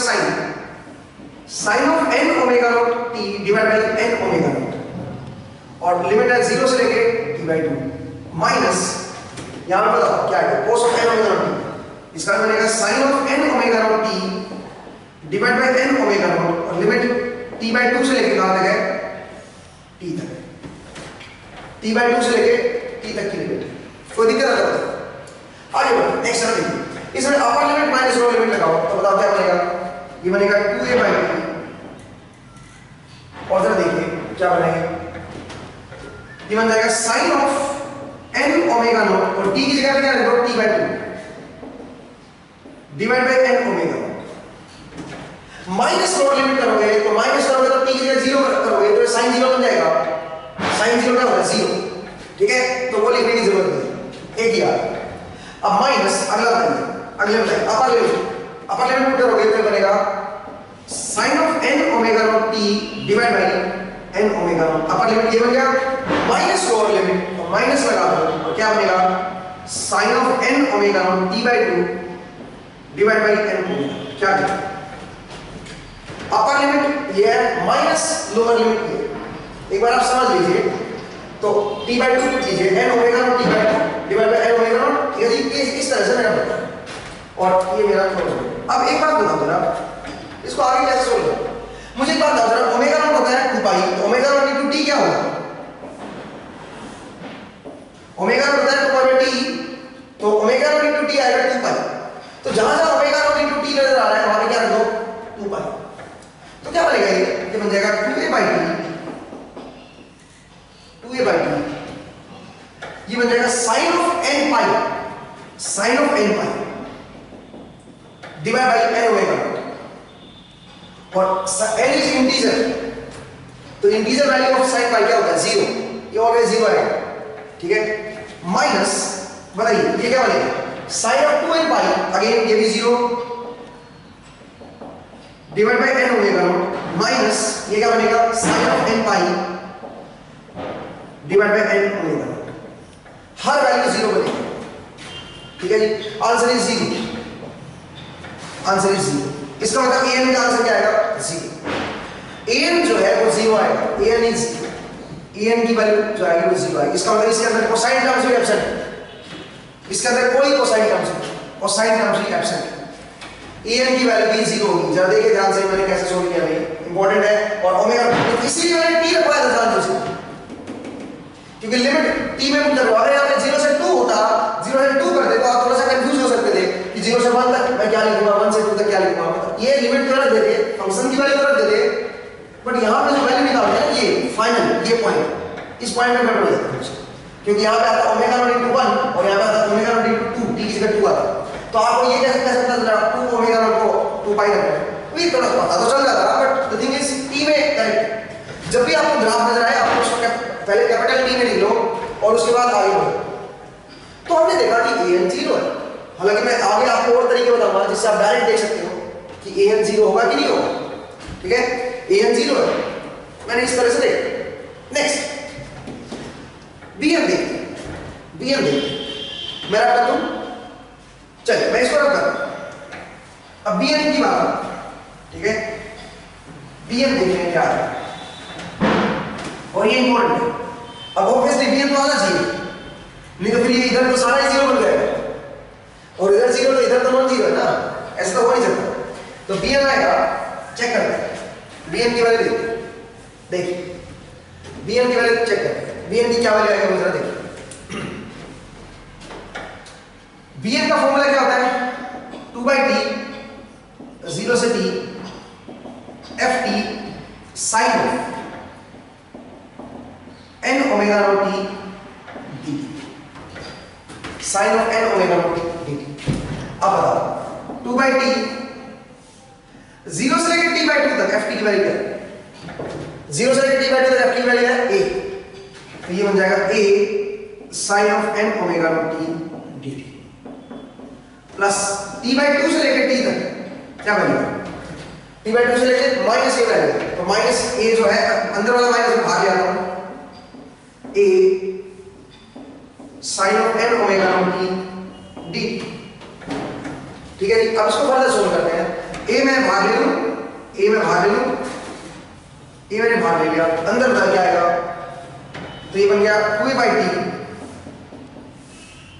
अंदर आएगा साइन का क्या बन जाएगा minus cos n omega not t divide by n omega, और लिमिट क्या आएगा 0 से t, पहले बार माइनस, इसका बनेगा क्या बनेगा, साइन का क्या बनेगा माइनस कोस, तो मैं प्लस लिख देता हूं, वो माइनस जो अंदर माइनस आएगा उसको बाहर लेकर प्लस लगा देता हूं, और बन जाएगा cos of n omega not t divide by n omega not, और लिमिट है t/2 से लेके t तक, t/2 से लेके t तक, ठीक है जी। जो अंदर माइनस था वो मैंने बाहर आके प्लस बना दिया, ठीक है भाई। अब एक फंक्शन ये है, एक फंक्शन ये है, और सबके बाहर क्या है, सबके बाहर है 2a/t। अब इसको सोल्व करते हैं, आई होप आपको ये समझ आएगा, ठीक है जी। अब इसको फर्दर सोल्व करते हैं, हो जा देखिए, तो मैं इधर लगा देता हूं। हाँ ये इधर देखिए क्या आएगा 2a/t, अंदर जरा देखो क्या बनेगा, upper limit cos of n omega not t/2, तो ओमेगा नॉट इनटू t को 2 पाई रख दो, तो यहां पे बनेगा अपर लिमिट जब रखोगे तो बनेगा minus cos of n pi divide by n omega not. Upper limit put करके देखो ना, cos of n omega not t/2,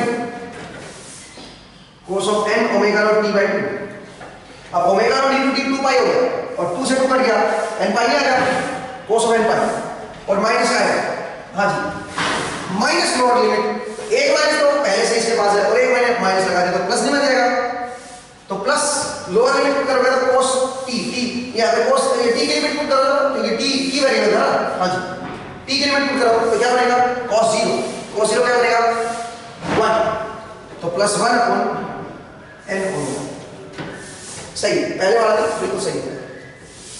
दूसरे वाले पे आ गया, अब यहाँ पे अपर लिमिट पुट करो तो cos of 2n omega naught 2n पाई बनेगा, omega naught into capital T put करो ना, capital T is 2 pi into n कर दो, तो cos of 2n पाई तो plus cos of 2n pi divide by n omega not minus upper limit minus हो गई minus cos of n pi p by 2 put करोगे ना n पाई हो जाएगा cos of n pi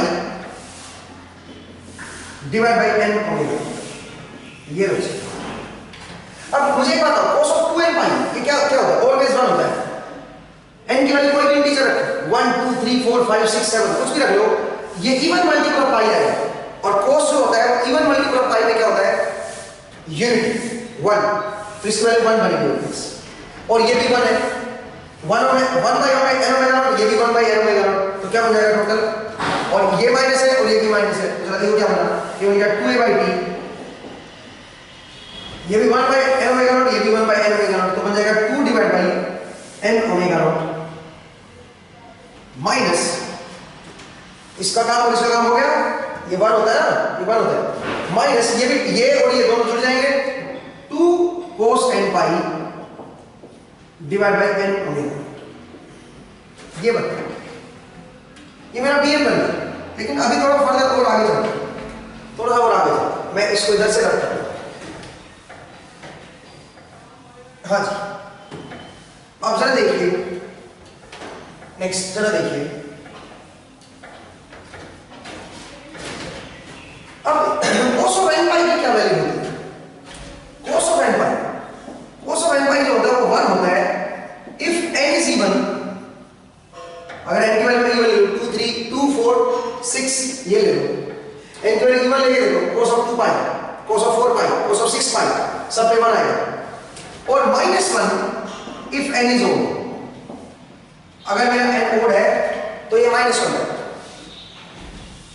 cos of n pi is -1 if n is odd ठीक है अगर n मेरा ओड है तो -1 आएगा तो आप बताओ अगर मैं n की वैल्यू इवन लूं इसके अंदर इवन हार्मोनिक पे देखो इवन हार्मोनिक पे अगर मैं n की वैल्यू इवन रखूंगा तो ये 1 बनेगा अगर ये 1 बनेगा तो ऊपर इधर भी 2 इधर भी 2 और नीचे n omega not n omega not अगर पूरे में n की वैल्यू इवन रखूंगा तो कट जाएगा क्योंकि ये वैल्यू और ये वैल्यू सेम नहीं हो जाएगी समझ रहे हो तो bn इज 0 bn क्या आया 0 if n is even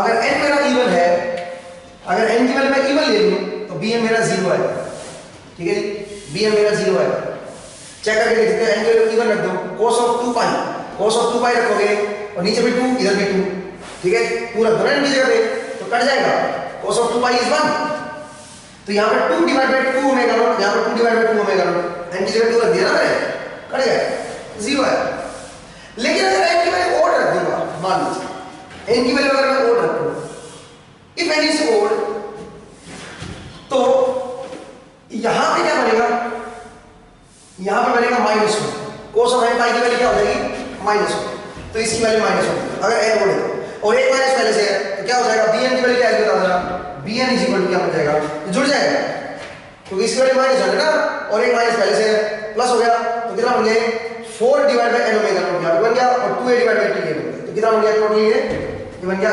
8a divide by n omega not into t n omega not अंदर से है और t बाहर है तो ये बन गया 4 2 + 2 बन गया ना 4 divide by n omega not तो ये बन गया और बाहर 2a बाय t हो रहा है मल्टीप्लाई कर दो तो 8a divide by n omega not इसकी वैल्यू क्या आएगी ओमेगा नॉट इनटू क्या हो जाएगा 2 पाई तो क्या हो जाएगा ये हो जाएगा 4a divide by this is 4a divide by n pi omega naught is 2 पाई लेकिन n की वैल्यू किसके लिए है n इज ओड इसका मतलब एक बात तो पता चल क्या इसके अंदर सारी साइन टर्म्स हैं और साइन में भी कौन से हार्मोनिक्स है ओड हार्मोनिक्स n की वैल्यू केवल ओड है इसका मतलब ओड हार्मोनिक्स तो इसका मतलब अगर मुझे इसको लिखना होगा इस ft को मैं लिखूंगा ft is equal to summation ft is equal to summation bn की वैल्यू क्या है bn की वैल्यू आई है 4a divide by n pi sin of n omega not t n from 1 to infinity n is odd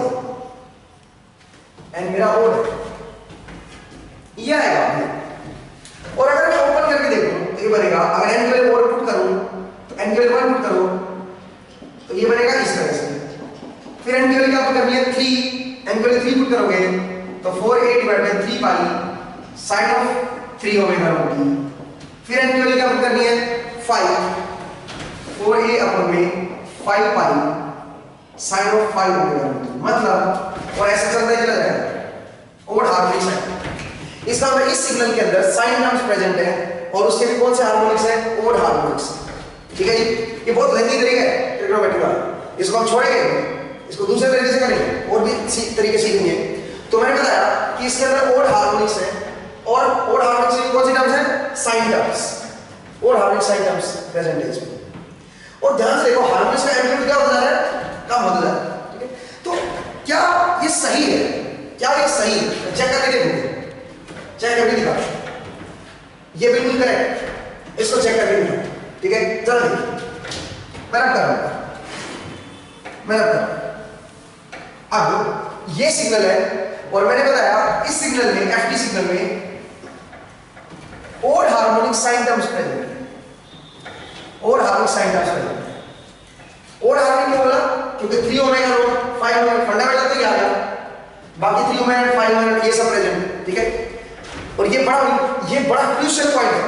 और आज हम जो इन्वर्टर यूज कर रहे हैं अपने घरों में, ठीक है, जो हम एसी सप्लाई बना रहे हैं, because of this Fourier series, ये हमें फोरियर ने बताया, अगर फोरियर ना होता तो ये हमें पता नहीं था, हालांकि कोई और बता देता वो एक अलग इश्यू है, मतलब ठीक है, सबसे पहले फोरियर ने बताया। ठीक है, हालांकि उसके शुरू में तो किसी ने माना ही नहीं। ठीक है, उसका रीजन है वो आपको मैं बताऊंगा कि क्या रीजन थे, फोरियर को शुरू में रिजेक्ट किया गया पर बाद में उसको प्रूव किया गया। ठीक है, बाद में माना गया कि देखा गया कि वो बिल्कुल सही है। ठीक है, तो चलिए जरा चेक करते हैं अब इसमें कि इनको जोड़ के देखते हैं और देखते हैं कि क्या यही वेव बन रही है, ऐसी वेव बन रही है। ठीक है, तो सबसे पहले मैं प्लॉट कर रहा हूं, सबसे पहले जरा देखिए,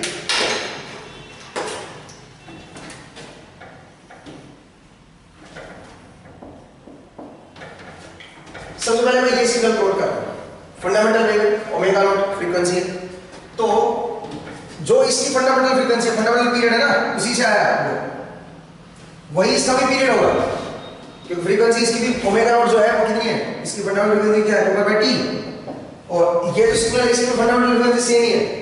तो मैं डॉटेड से पहले इसको दिखा देता हूं, देखिए ये मेरा सिग्नल था, ये मेरा सिग्नल था। ठीक है जी, अब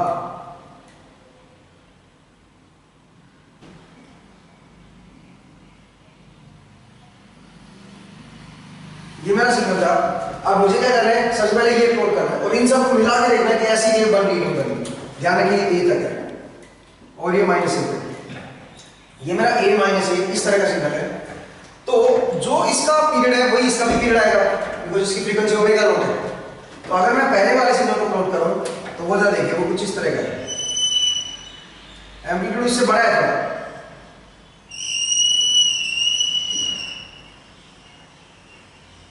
ये पहला फंडामेंटल हार्मोनिक है, ये फंडामेंटल हार्मोनिक बना है।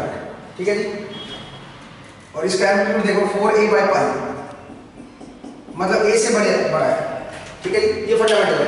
अब नेक्स्ट कौन सा है, थर्ड हार्मोनिक, बट एम्पलीट्यूड जो है, जो इसका एम्पलीट्यूड है उसका कितना एम्पलीट्यूड होगा, 1/3। ठीक है, तो जो सेकंड हार्मोनिक आएगा वो जरा देखिए, थर्ड हार्मोनिक, एक तो उसका एम्पलीट्यूड छोटा है, इससे 1/3 होगा, जो ब्लू वाला है उससे 1/3 कर दिया हमने।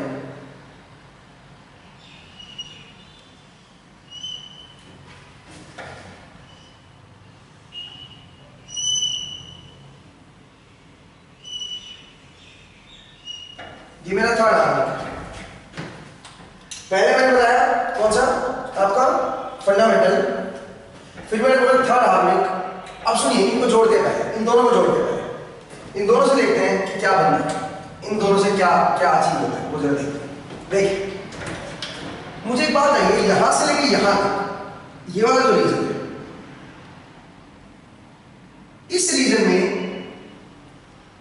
में ये भी पॉजिटिव है और ये भी पॉजिटिव है, तो रिजल्टेंट जो कर्व आएगा वो कैसा आएगा, रिजल्टेंट कर्व बना रहा हूं, देखिए मैं यहां पे रिजल्टेंट बना देता हूं, उधर देखिए कैसा बनेगा। तो यहां से लेके यहां तक जो ये बीच वाला रीजन है,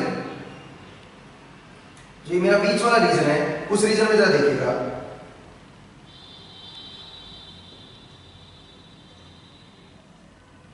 देखिए इस रीजन में दोनों पॉजिटिव है, तो अल्टीमेटली वेव जो है थोड़ी ऊपर चढ़ जाएगी, और इधर से भी वैसे ही सिमेट्रिक, क्योंकि ये भी पॉजिटिव है और ये भी पॉजिटिव है, तो इधर से भी वैसे आएगा सिमेट्रिक। लेकिन बीच वाले रीजन में ये पॉजिटिव है और ये नेगेटिव है, कैसा बनेगा? डाउन हो जाएगा। क्या कहते हैं?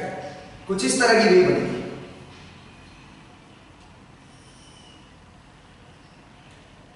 कुछ इस तरह की वेव हमारे को मिलेगी पॉजिटिव हाफ। नेगेटिव हाफ में ऐसी बनेगी, क्योंकि देखो इस रीजन में ये नेगेटिव है, ये पॉजिटिव है, ये नेगेटिव है, तो ज्यादा थोड़ा कम नेगेटिव होगा, लेकिन ये नेगेटिव, ये भी नेगेटिव, ये नेगेटिव, ये भी नेगेटिव। समझ रहे हो? ये हाफ देखो इतने रीजन में, और ये देखो इतने रीजन में, ये नेगेटिव है, ये पॉजिटिव है, तो ऑपोजिट होगा। जरा देखिए जो रिजल्टेंट वेव बनेगी वो कुछ इस तरह की बनेगी। मैं ये थोड़ा सा सिमेट्रिक बना देता हूं इसको, कुछ इस तरह का बनेगा। इसको बोलते हैं फ्लैट टॉप वेव। ठीक है, फंडामेंटल और थर्ड हार्मोनिक मैंने इंट्रोड्यूस किया। ठीक है, अभी मैंने फंडामेंटल प्लस थर्ड हार्मोनिक जोड़ा है, इस तरह का बनेगा। अब नेक्स्ट देखिए, अब मैं इसमें फिफ्थ हार्मोनिक भी ऐड कर रहा हूं, फिफ्थ हार्मोनिक ऐड कर रहा हूं, तो फिफ्थ हार्मोनिक बनाते हैं, लेकिन एम्पलीट्यूड फिफ्थ हार्मोनिक का क्या है? बहुत छोटा है। ठीक है, जो फंडामेंटल का एम्पलीट्यूड था उसका 1/5 हो गया एम्पलीट्यूड। ठीक है, तो वो जरा देखिए, वो बनाता हूं। तो पहले तो उसको प्लॉट करते हैं फिफ्थ हार्मोनिक, मतलब यहां तक फंडामेंटल की एक साइकिल पूरी हुई है, तो इसकी कितनी साइकिल पूरी हो जाएगी? 5 साइकिल पूरी हो जाएगी। ठीक है, यहां तक 5 साइकिल पूरी होनी चाहिए, इसका मतलब यहां तक 2.5 साइकिल्स पूरी हो जानी चाहिए। ठीक है, तो जरा देखिए कैसे बना रहा हूं मैं।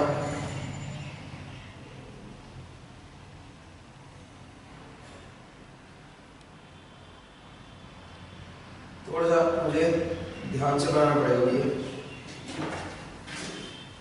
2.5 साइकिल्स कंप्लीट करनी है। आज जरा देखिए कुछ इस तरह का बनेगा।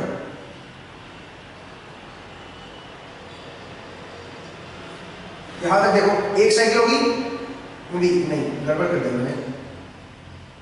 कितनी साइकिल कंप्लीट करनी है? 2.5 यहां तक।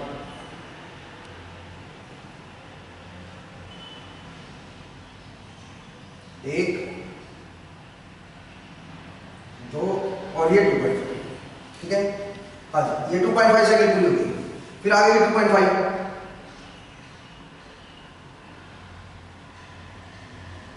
एक,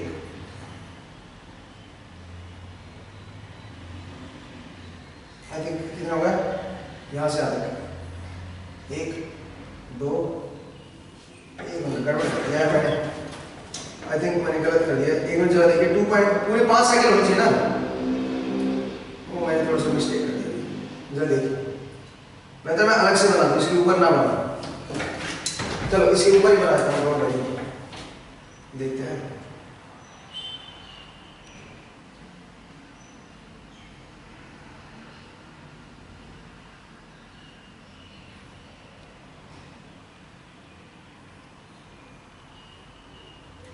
यार मैं अलग से बना देता हूँ। इसमें देखिए 5 साइकिल बने, तो 2 साइकिल कंप्लीट होनी चाहिए और एक हाफ होनी चाहिए। ठीक है, ये लो जी। अभी कितने हैं? 1, 2 नहीं, ये पूरा नहीं होगा, 2.5 होगा, तो थोड़ा और छोटा कर देते हैं। ये लो जी, अब कितना होगा? 1, 2, देखो 1, 2, ये 2.5 साइकिल होता है।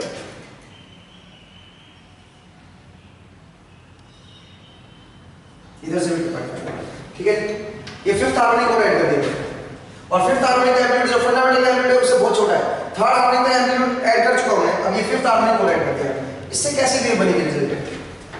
इससे जो रिजल्टेंट वेव बनेगी वो जरा देखिए कैसे बनेगी। जो रिजल्टेंट वेव आएगी, अगर इनको अगर मैं जोड़ दूं तो रिजल्टेंट वेव कुछ समवट कुछ इस तरह की आएगी।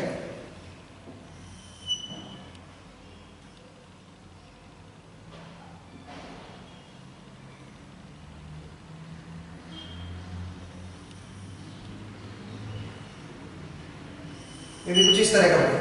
ठीक है जी, ऐसी वेव बनेगी सिमेट्रिक। तो अल्टीमेटली अगर मैं 7th हार्मोनिक जोड़ूं इसमें, फिर 9th हार्मोनिक जोड़ूं, फिर 11th हार्मोनिक जोड़ूं, तो अल्टीमेटली आप इस वेव पे आते हैं। ऐसी वेव बन जाएगी। कब तक? जब तक आप कहां पे ना पहुंचोगे, इनफाइनाइट हार्मोनिक तक नहीं होता, ठीक है, तब तक ऐसी बनेगी। अगर मैं ऐसे बढ़ाते चल जाऊँ n की वैल्यू को, पहले 1 के लिए, फिर 3 के लिए, फिर 7 के लिए, फिर 5 के लिए, ऐसे बढ़ाते बढ़ाते मान लीजिए मैं आ गया 101, 103, 107, 105, 107, 109, 111 और हार्मोनिक्स में और ऐड करते जा रहा हूँ। तो अल्टीमेटली आप जरा देखिए कैसी वैल्यू बनेगी आपको जब आप n की वैल्यू मान लीजिए वेरी हाई कर दो, 101, 103, 105 तक चले जाओ, तो उस टाइम जो वेव बनेगी वो इस तरह की बनेगी कुछ।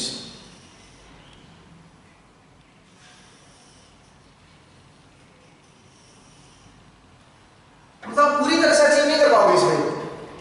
जो कॉर्नर पॉइंट है ना वहां पे आप अचीव नहीं कर पाओगे, वहां पे दिक्कत आएगी आपको। जो 60 पॉइंट्स हैं, ये वाले 60 पॉइंट्स हैं, ये पूरी तरह से बन नहीं पाएंगे, ठीक है।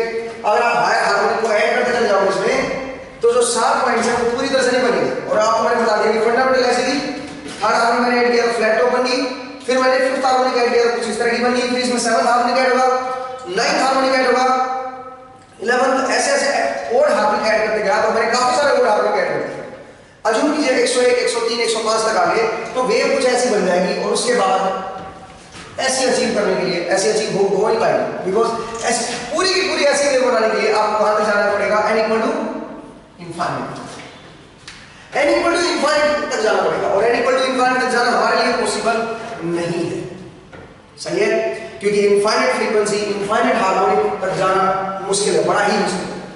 तो क्या होगा बेसिकली, तो आपको मैं बता दूं ऐसी वेव कभी अचीव नहीं कर पाओगे प्रैक्टिकली। इनको अगर मैं मिलाना शुरू करूं, जैसे आप कंप्यूटर प्रोग्रामिंग से अगर आप मिला हो कंप्यूटर प्रोग्राम से, तो आप मिलाना स्टार्ट करोगे, मैं आपको दिखाऊंगा तो आप ज्यादातर नहीं मिला पाओगे और ऐसी वेव कभी अचीव नहीं होगी, ठीक है। इसका मतलब बिल्कुल अब्रप्ट चेंज बड़ा मुश्किल है, हो ही नहीं सकता, बिल्कुल अब्रप्ट चेंज पॉसिबल ही नहीं है। चलिए एक और चीज मैं बताता हूं आपको, एक और चीज जरा देखिए, जो ये 7 पॉइंट्स हैं ये अचीव नहीं हो रहे ना, 7 पॉइंट अचीव नहीं हो रहे, बस बाकी तो कोई दिक्कत ही नहीं है। इसका मतलब हमें एक और चीज पता चली यहां से, क्या कि जो मेरे 7 पॉइंट्स होते हैं, जो मेरे 7 पॉइंट हो जाते हैं, अब्रप्ट चेंज होता है, ठीक है। जो मेरे 7 पॉइंट्स यहां पे अब्रप्ट चेंज होते हैं, विचार तो ये 7 point t equal to t/2 पे अब्रप्ट चेंज आ रहा है, पहले एकदम से माइनस a होता है। जहां पे अब्रप्ट चेंज आता है, जो 7 पॉइंट्स होते हैं वो हाई फ्रीक्वेंसी से मिलकर बनते हैं। अब आप बोलोगे सर वो कैसे, ठीक है, जरा देखिए हमने क्या किया, इस सिग्नल को अचीव करने के लिए हम फ्रीक्वेंसी ऐड करते गए, तो हमारे पास ऐसा कुछ सिग्नल मिल गया, हमने लोअर फ्रीक्वेंसी ऐड की है क्योंकि हम लोअर हार्मोनिक ऐड कर रहे हैं, omega naught, 3 omega, 4 omega, 5 omega, 7 omega, lower harmonic add करते जा रहे हैं, 101, 103, 109 लोअर हार्मोनिक हमने ऐड किया। लोअर हार्मोनिक ऐड करने से ये जो स्मूथ पार्ट था इसका वो तो अचीव हो गया, बट जो 7 पॉइंट थी जहां पे अब्रप्ट चेंज आ रहा था वो अचीव नहीं हुआ। इसका मतलब मैं एक कंक्लूजन यहां से ये कह सकता हूं कि जो 7 पॉइंट है उनको फुल्ली अचीव करने के लिए आपको वेरी हाई फ्रीक्वेंसी पे जाना पड़ेगा, वेरी हाई हार्मोनिक पे जाना पड़ेगा। इसका मतलब मैं कह सकता हूं कि जो 7 पॉइंट्स हैं वो हाई फ्रीक्वेंसी से मिलकर बनते हैं, ठीक है जी, जो 7 पॉइंट्स हैं वो हाई फ्रीक्वेंसी से मिलकर बनते हैं।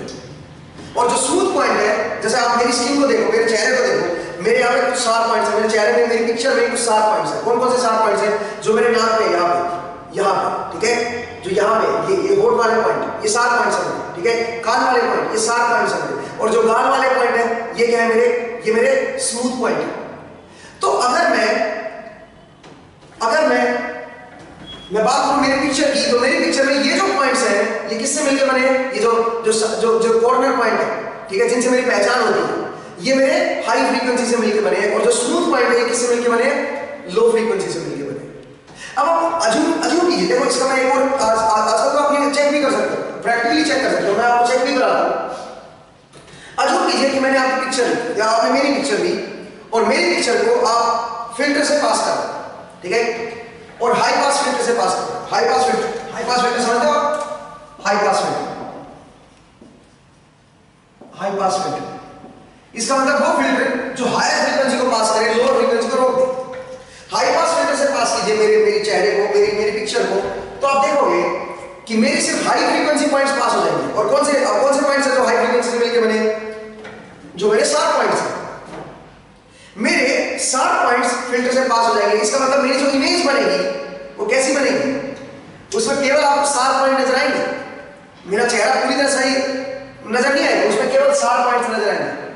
शार्प पॉइंट मतलब आप जरा देखिए जो मेरे बदलाव है, जहां मेरे अब्रप्ट चेंजेस है, जैसे मेरा होठ है, मेरे कान है, ठीक है, वो आपको नजर आएंगे। मेरे आंखों का ये नाक, मेरा नाक का ये अगला हिस्सा नजर आएगा आपको, समझ रहे हो? तो ये हिस्से नजर आएंगे। मैं अभी आपको दिखा देता हूं, मैं अभी आपको दिखाऊंगा कि किस तरह से अगर मैं फिल्टर से पास करूं तो कैसा चेहरा बन रहा है, किस तरह का आपको नजर आता है।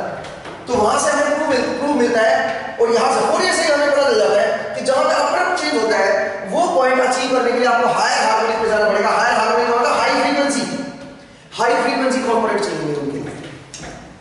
इसलिए हम एक बार चेक भी करेंगे इसको प्रैक्टिकली कि ऐसा होता है कि नहीं होता। मैं डायग्राम से आपको चेक कराता हूं, इनको हार्मोनिक को मिलाने से ऐसी वेव अचीव होगी कि नहीं होगी, ठीक है, वो जरा देखते हैं, वो देखेंगे हम लोग। और मैं आपको इमेज को भी फिल्टर से पास करता हूं सो दैट आप देख सको कि जैसे मैं उसको हाई पास फिल्टर से पास करूंगा केवल शार्प पॉइंट पास होगा। अगर मैं लो पास फिल्टर से पास करूंगा तो क्या होगा बताओ? तो मेरे जो शार्प पॉइंट है जिनसे मेरी पहचान होती है, जो मेरे चेहरे को यूनिक बनाते हैं, वो पॉइंट रोक देगा और चेहरे को ब्लर कर देगा। जो शार्प पॉइंट है उनको ब्लर कर देगा और जो स्मूथ पॉइंट है वो बाहर निकल के आएंगे। मतलब जो मेरे गाल वाला हिस्सा है या मेरे जो ये वाला हिस्सा है ये मेरा बाहर निकल के आएगा और जो शार्प पॉइंट्स हैं वो ब्लॉक हो जाएंगे। ठीक है जी, देखते हैं ये कैसे पता चला? फोरियर से, फोरियर ने हमें बताया। ठीक है जी, अभी इतने से ही मैं जज कर सकता हूँ, इतने से ही मैं आप बता सकता हूँ सब चीजें। तो चलिए एक और चीज देखिए जो सबसे ज्यादा पावरफुल चीज है हमारे आज के टाइम में भी गवर्नमेंट पूरी तरह से सप्लाई नहीं दे पाती है। ठीक है, बिजली की सप्लाई नहीं आ पाती है, बहुत सारी जगह ऐसे है जहाँ पे बिजली नहीं आ पा रही है, तो हम लोग क्या यूज करते हैं? इन्वर्टर। ठीक है, इन्वर्टर यूज करते हैं। और इन्वर्टर में क्या होता है? बैटरी लगी होती है 12 वोल्ट की, और 12 वोल्ट की बैटरी से हम क्या निकाल रहे होते हैं? प्योर साइन वेव बना रहे होते हैं। आजकल तो प्योर साइन वेव इन्वर्टर आ गए, तो प्योर साइन वेव हम लोग निकाल रहे होते हैं। तो क्या फंडा है उसके पीछे? क्या फंडा है? वो प्योर साइन वेव कैसे निकाल लेते हैं 12 वोल्ट डीसी से? देखिए कैसे निकाल लेते हैं मेरा पर। ठीक है, देखिएगा कैसे निकाल लेते हैं 12 वोल्ट से प्योर साइन वेव कैसे निकालते हैं वो जरा देखिए।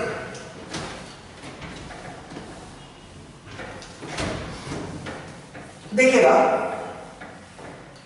इमेजिन कीजिए मेरे पास एक लोड है, ये मेरा लोड है। ठीक है,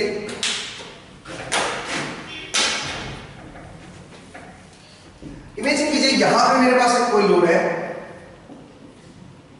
ठीक है जी, और मैंने यहां पे स्विचेस लगा रखे हैं।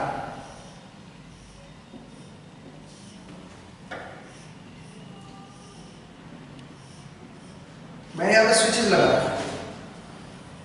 फिलहाल मैं सिंपल सा केस समझा रहा हूं। रजिस्टिव लोड ले लो, R load, resistive load, resistance लगा रखा है, समझ लो, बल्ब लगा रखा है। ठीक है, आर लोड लगा रखा है। ठीक है, या कोई भी रजिस्ट्री लोड किसी में भी काम करेंगे वैसे तो मैं भी मैं समझाने का पॉइंट आप समझिए। ठीक है, ये स्विच S1 क्योंकि इतना भी सिंपल नहीं है, ये S2 है, S3 है और ये S4 है, और यहाँ पे 12 वोल्ट है, यहाँ पे 12 वोल्ट है। ठीक है, अब जरा देखिए मैं S3 S4 को एक टाइम पे ऑन कर रहा हूं। ठीक है, और S1 S2 को एक साथ ऑन कर रहा हूं। ठीक है, S3 S4 को एक साथ ऑन कर रहा हूं और S1 S2 को एक साथ ऑन कर रहा हूं। ठीक है, अब जरा देखिए, तो जब मैं S1 S2 को ऑन करूंगा एक साथ, तो लोड के अक्रॉस जो वोल्टेज आएगी V नोट T, उसका ग्राफ बनाते हैं। V नोट T का ग्राफ बनाते हैं। लोड के अक्रॉस जो वोल्टेज आएगी उसका ग्राफ बनाते हैं। जरा देखिए V नोट T की वैल्यू क्या है वो जरा देखिए।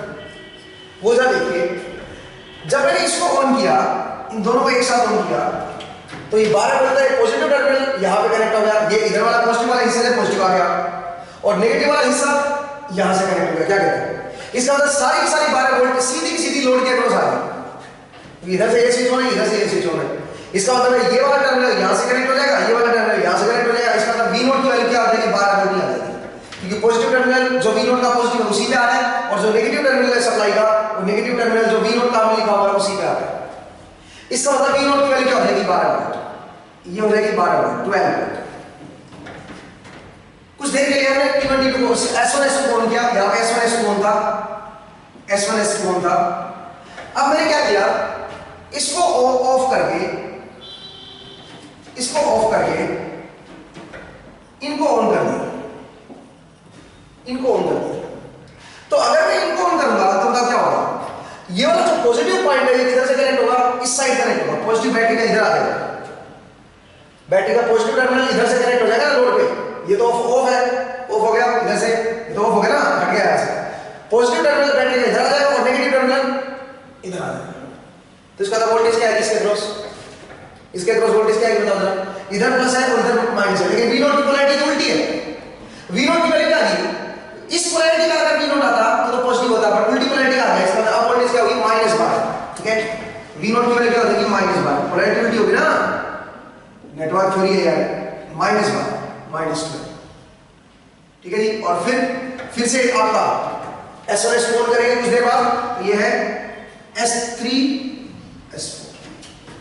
ठीक है, और मान लीजिए मैं इस तरह से ऑल्टरनेट करके ऑन करूं, तो ऐसी मुझे वोल्टेज मिलेगी, ऐसी मुझे वोल्टेज मिलेगी लोड के अक्रॉस।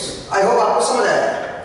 S1 S2 ऑन करूंगा तो 12 मिलेगी, S3 S4 करूंगा तो -12 मिलेगी, क्योंकि इधर से कनेक्ट हो जाएगी। ठीक है, इधर से कनेक्ट हो जाएगी। ठीक है जी, और ये पॉइंट जो है ये मेरा मान लीजिए है मेरा 1/40 मिलीसेकंड, ऐसे 1/40 मिलीसेकंड, ये जो इंस्टेंट है, और ये है मेरा 1/20 मिलीसेकंड, 1/20 नहीं 20 ले लो, 20 मिलीसेकंड नॉट 1/20, ये है 10 मिलीसेकंड, ये है मेरा 20 मिलीसेकंड।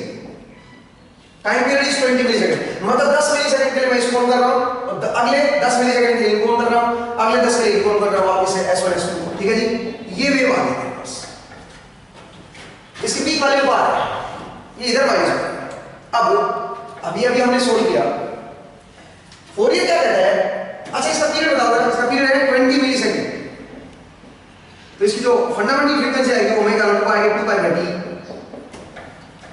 ठीक है, अगर मैं फ्रीक्वेंसी हर्ट्ज में निकालूं तो फंडामेंटल फ्रीक्वेंसी कितनी आएगी, f0 वो आएगी 1/t हर्ट्ज, सीधी बात है। f0 अगर मैं निकालूं हर्ट्ज में, अगर मैं निकालूं रेडियन पर सेकंड में आएगी, तो कितने हर्ट्ज है फंडामेंटल फ्रीक्वेंसी, फंडामेंटल फ्रीक्वेंसी है 1/20 मिलीसेकंड, तो मिलीसेकंड ऊपर आके 1000 हो जाएगा, मेरी ये बन जाएगा 50 हर्ट्ज।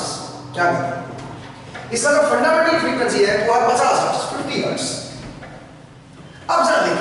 अब जरा देखिए समझिए इसको, तो इसका मतलब है इसके अंदर साइन टर्म्स है और ओड हार्मोनिक साइन टर्म्स है। इसका इस सिग्नल के अंदर आपका 50 हर्ट्ज की फ्रीक्वेंसी है, अगर मैं हर्ट्ज में बात करूं तो 50 हर्ट्ज की फ्रीक्वेंसी है, उसके बाद इसके अंदर 150 हर्ट्ज की फ्रीक्वेंसी है, ये ओड हार्मोनिक्स है ना, अभी तो देखा आपने, देख पहले इसके अंदर ओड हार्मोनिक्स है, ऐसी पीरियोडिक वेव, पीछे भी ऐसे है, पीछे से चलती आ रही है करोड़ों साल से काम कर रहा है। ठीक है, तो पीछे से चलती आ रही है ऐसे।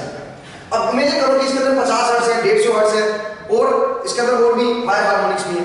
ठीक है, ये भी देखा था हमने, इसमें क्या कहता था, bn की वैल्यू क्या निकला था, 4a, आई थिंक a की जगह कितना आ गया 12, तो 48/π sin of omega not t। एक तो ये टर्म है n ओमेगा नॉट लिख देता हूं, n omega not n from, और यहां पे n पाई कर दो, n from 1 to infinity n is 4, ये तो था। अब अगर मैं इसको ओपन करूंगा तो पहले जो टर्म आएगी वो आएगी 48/π sin of omega not t plus 48/3π sin of 3 omega not t plus 48/5π sin of 5 omega not t, इस तरह से। और ओमेगा नॉट की वैल्यू कितनी है, omega not is 40π milli radian per second, t की वैल्यू रखता ना 20 मिली सेकंड, एक मिनट गड़बड़ कर दिया ना मैंने, हाँ, ओमेगा इज 2π/20 मिली सेकंड, तो 20 मिली सेकंड जो है ये मिली जो ऊपर आ गया, मिली जो है मिली सेकंड जो है ऊपर आगे प्लस 3 बन जाएगा, तो क्या बन गया, कुछ ऊपर गया, ये यहाँ पर 10 आया, तो ये आएगा 100π, ओमेगा नॉट इज 100π, और अगर f में लिखना है तो 50 हर्ट्ज। ठीक है, तो अगर मैं यहाँ पर ओमेगा नॉट की वैल्यू रखूं तो एक तो 100π रेडियन की फ्रीक्वेंसी का सिग्नल आएगा, एक 300π, एक आएगा 500π, इस तरह के आपके सिग्नल्स आते हैं। ठीक है, तो गौर फरमाइए इसमें ये 50 हर्ट्ज का सिग्नल है और प्योर साइन वेव है। सब अगर मैं इसको फिल्टर कर लूं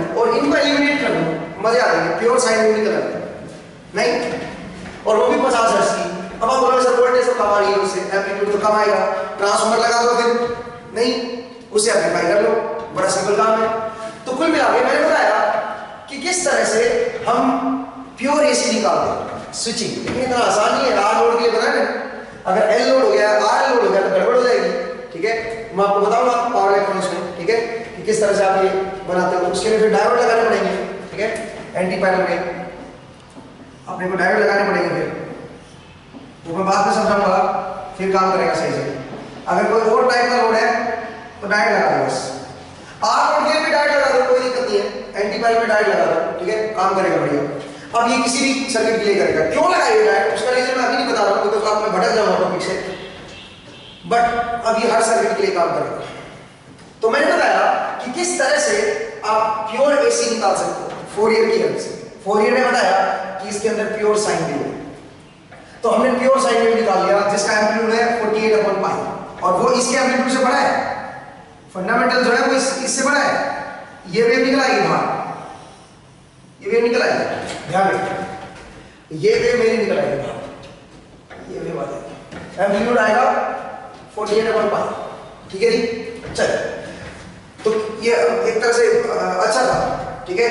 उसी सिग्नल में स्क्वायर वेव में आपका साइन वेव टर्म्स फंसी हुई है, वो हमने बस निकाला, बहुत बढ़िया। अब सर देखिए, मैं लास्ट टाइम आपको बता रहा था कि मैंने आपको बताया कि जो हमारा स्क्वायर वेव होती है उसमें जब आप हार्मोनिक्स को ऐड करते हो तो आपके ओड हार्मोनिक्स इसमें आएंगे।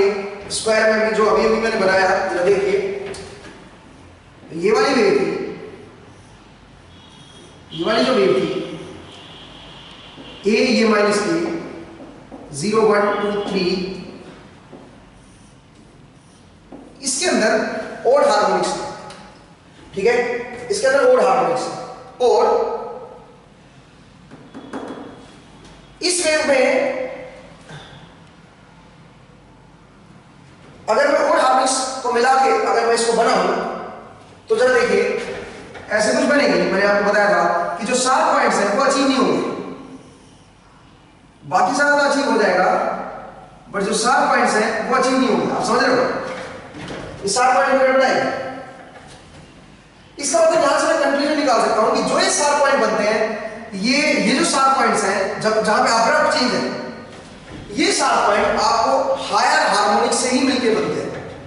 हायर हार्मोनिक्स को मिला के ही आप 7 पॉइंट को अचीव कर सकते हो, अदरवाइज 7 पॉइंट नहीं ला पाओगे। इसका मतलब 7 पॉइंट जो होते हैं वो हायर हार्मोनिक्स से मिलके बनते हैं, हायर फ्रीक्वेंसी टर्म से मिलके बनते हैं। हार्मोनिक्स मतलब हायर फ्रीक्वेंसी, बिकॉज़ आप देखो ना, जैसे मान लीजिए मैं बोलूं 5th हार्मोनिक वो ये होता है, 7th हार्मोनिक वो ये होता है।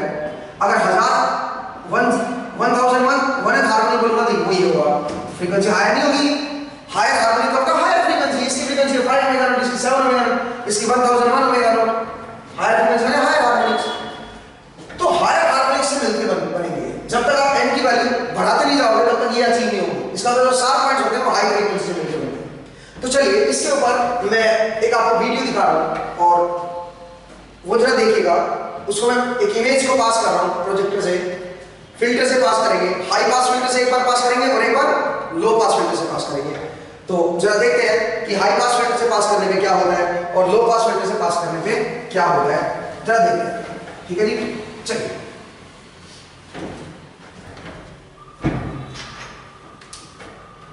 हाँ जी, तो जरा देखिए, मैं आपको बता रहा कि किसी भी इमेज को अगर मैं फिल्टर आउट करूंगा तो कैसे, फिल्टर से पास करूंगा तो कैसे होगा। जैसे कि ये देखिए, ये फोरियर है हमारे सामने, तो इनकी इमेज को अगर मैं फिल्टर करूं, ठीक है, इनकी इमेज को अगर मैं फिल्टर करूं तो जरा देखिए कैसे कैसे क्या होगा। बेसिकली ये जो हिस्सा है इनका, ये वाला हिस्सा, ठीक है, ये वाला जो हिस्सा है ये इनका 7 पॉइंट है और ये इनके स्मूथ पॉइंट है, ठीक है। ये आप एक इमेज देख रहे हो जो एक स्पेशियल सिग्नल है, काइंड ऑफ सिग्नल है, ठीक है, जो स्पेस के साथ वैरी हो रहा है, ठीक है। तो इसमें ये जो हिस्सा है ये स्मूथ पार्ट है और ये जो हिस्सा है ये शार्प पार्ट है, ठीक है, ये वाला हिस्सा। तो सबसे पहले मैं इसको लो पास से पास करता हूं, ठीक है, लो पास। तो आप बताइए क्या होगा, लो पास फिल्टर से पास करते हैं, लो पास फिल्टर से करते हैं, तो बताइए क्या होगा आपको, ठीक है, बताइए आप कि इसमें किस तरह का इसमें चेंजेस आएगा। तो आप देखोगे कि इससे जो शार्प पॉइंट्स है, जो स्मूथ पॉइंट्स है वो बाहर निकल आएंगे और शार्प पॉइंट गायब हो जाएंगे लो पास फिल्टर से पास करने पे। तो जरा देखिए, मैं इसको फिल्टर से जरा करता हूं, तो हाँ जी, ये जरा देखिए, ये मेरा इस तरह की इमेज हो गई, इसको मैंने लो पास फिल्टर से पास कर दिया। तो किस तरह की इमेज होगी जरा देखो, जो स्मूथ पार्ट था वो बाहर निकल के आ रहा है और जो शार्प पॉइंट्स थे वो गायब हो गए। लो पास फिल्टर, लो पास फिल्टर का मतलब जो लो फ्रीक्वेंसी वाले फिल्टर। इसका मतलब लो फ्रीक्वेंसी जो होती है वो क्या होती है बेसिकली, वो जो स्मूथ हिस्सा होता है उसको लो फ्रीक्वेंसी मिलके बनाती है। और अगर मैं इसी को हाई पास फिल्टर से पास कर दूं तो चलिए नेक्स्ट जो होगा वो हमारा हाई पास फिल्टर है, ठीक है। तो जरा देखिए, तो आपने लो पास फिल्टर वाला देखा, अब हाई पास फिल्टर वाला देखिए। हाई पास फिल्टर वाला देखिए। अब इसी इमेज को हम हाई पास फिल्टर से पास करते हैं। तो देखिए एक पिक्चर है वो कैसे इसका हाई पास फिल्टर, जरा देखिए ये इसको हाई पास फिल्टर से पास किया, सेम इमेज को हमने हाई पास फिल्टर से पास कर दिया, जरा देखिए, ठीक है। तो इसमें जरा देखो जो शार्प पॉइंट्स थे वो निकल के बाहर आए, ये देखिए ये शार्प पॉइंट्स थे वो निकल के बाहर आए, ठीक है। जो स्मूथ पॉइंट है वो एक तरह से पीछे चले गए इमेज, ठीक है। तो ये मेरा हमने देखा कि किस तरह से जो हमारा जो भी मेरा सिग्नल होता है उसमें जो जिनमें वेरिएशन, जो स्पेशियल वेरिएशन है वो बहुत फास्ट है, बहुत जल्दी, जो शार्प पॉइंट्स होते हैं टाइम के अकॉर्डिंग ले लो, स्पेस के अकॉर्डिंग ले लो, वो बेसिकली हाई फ्रीक्वेंसी से मिलकर बनते हैं, ठीक है। और जो आपके जो स्मूथ पॉइंट होते हैं वो आपके लो फ्रीक्वेंसी से मिलकर बनते हैं, ठीक है।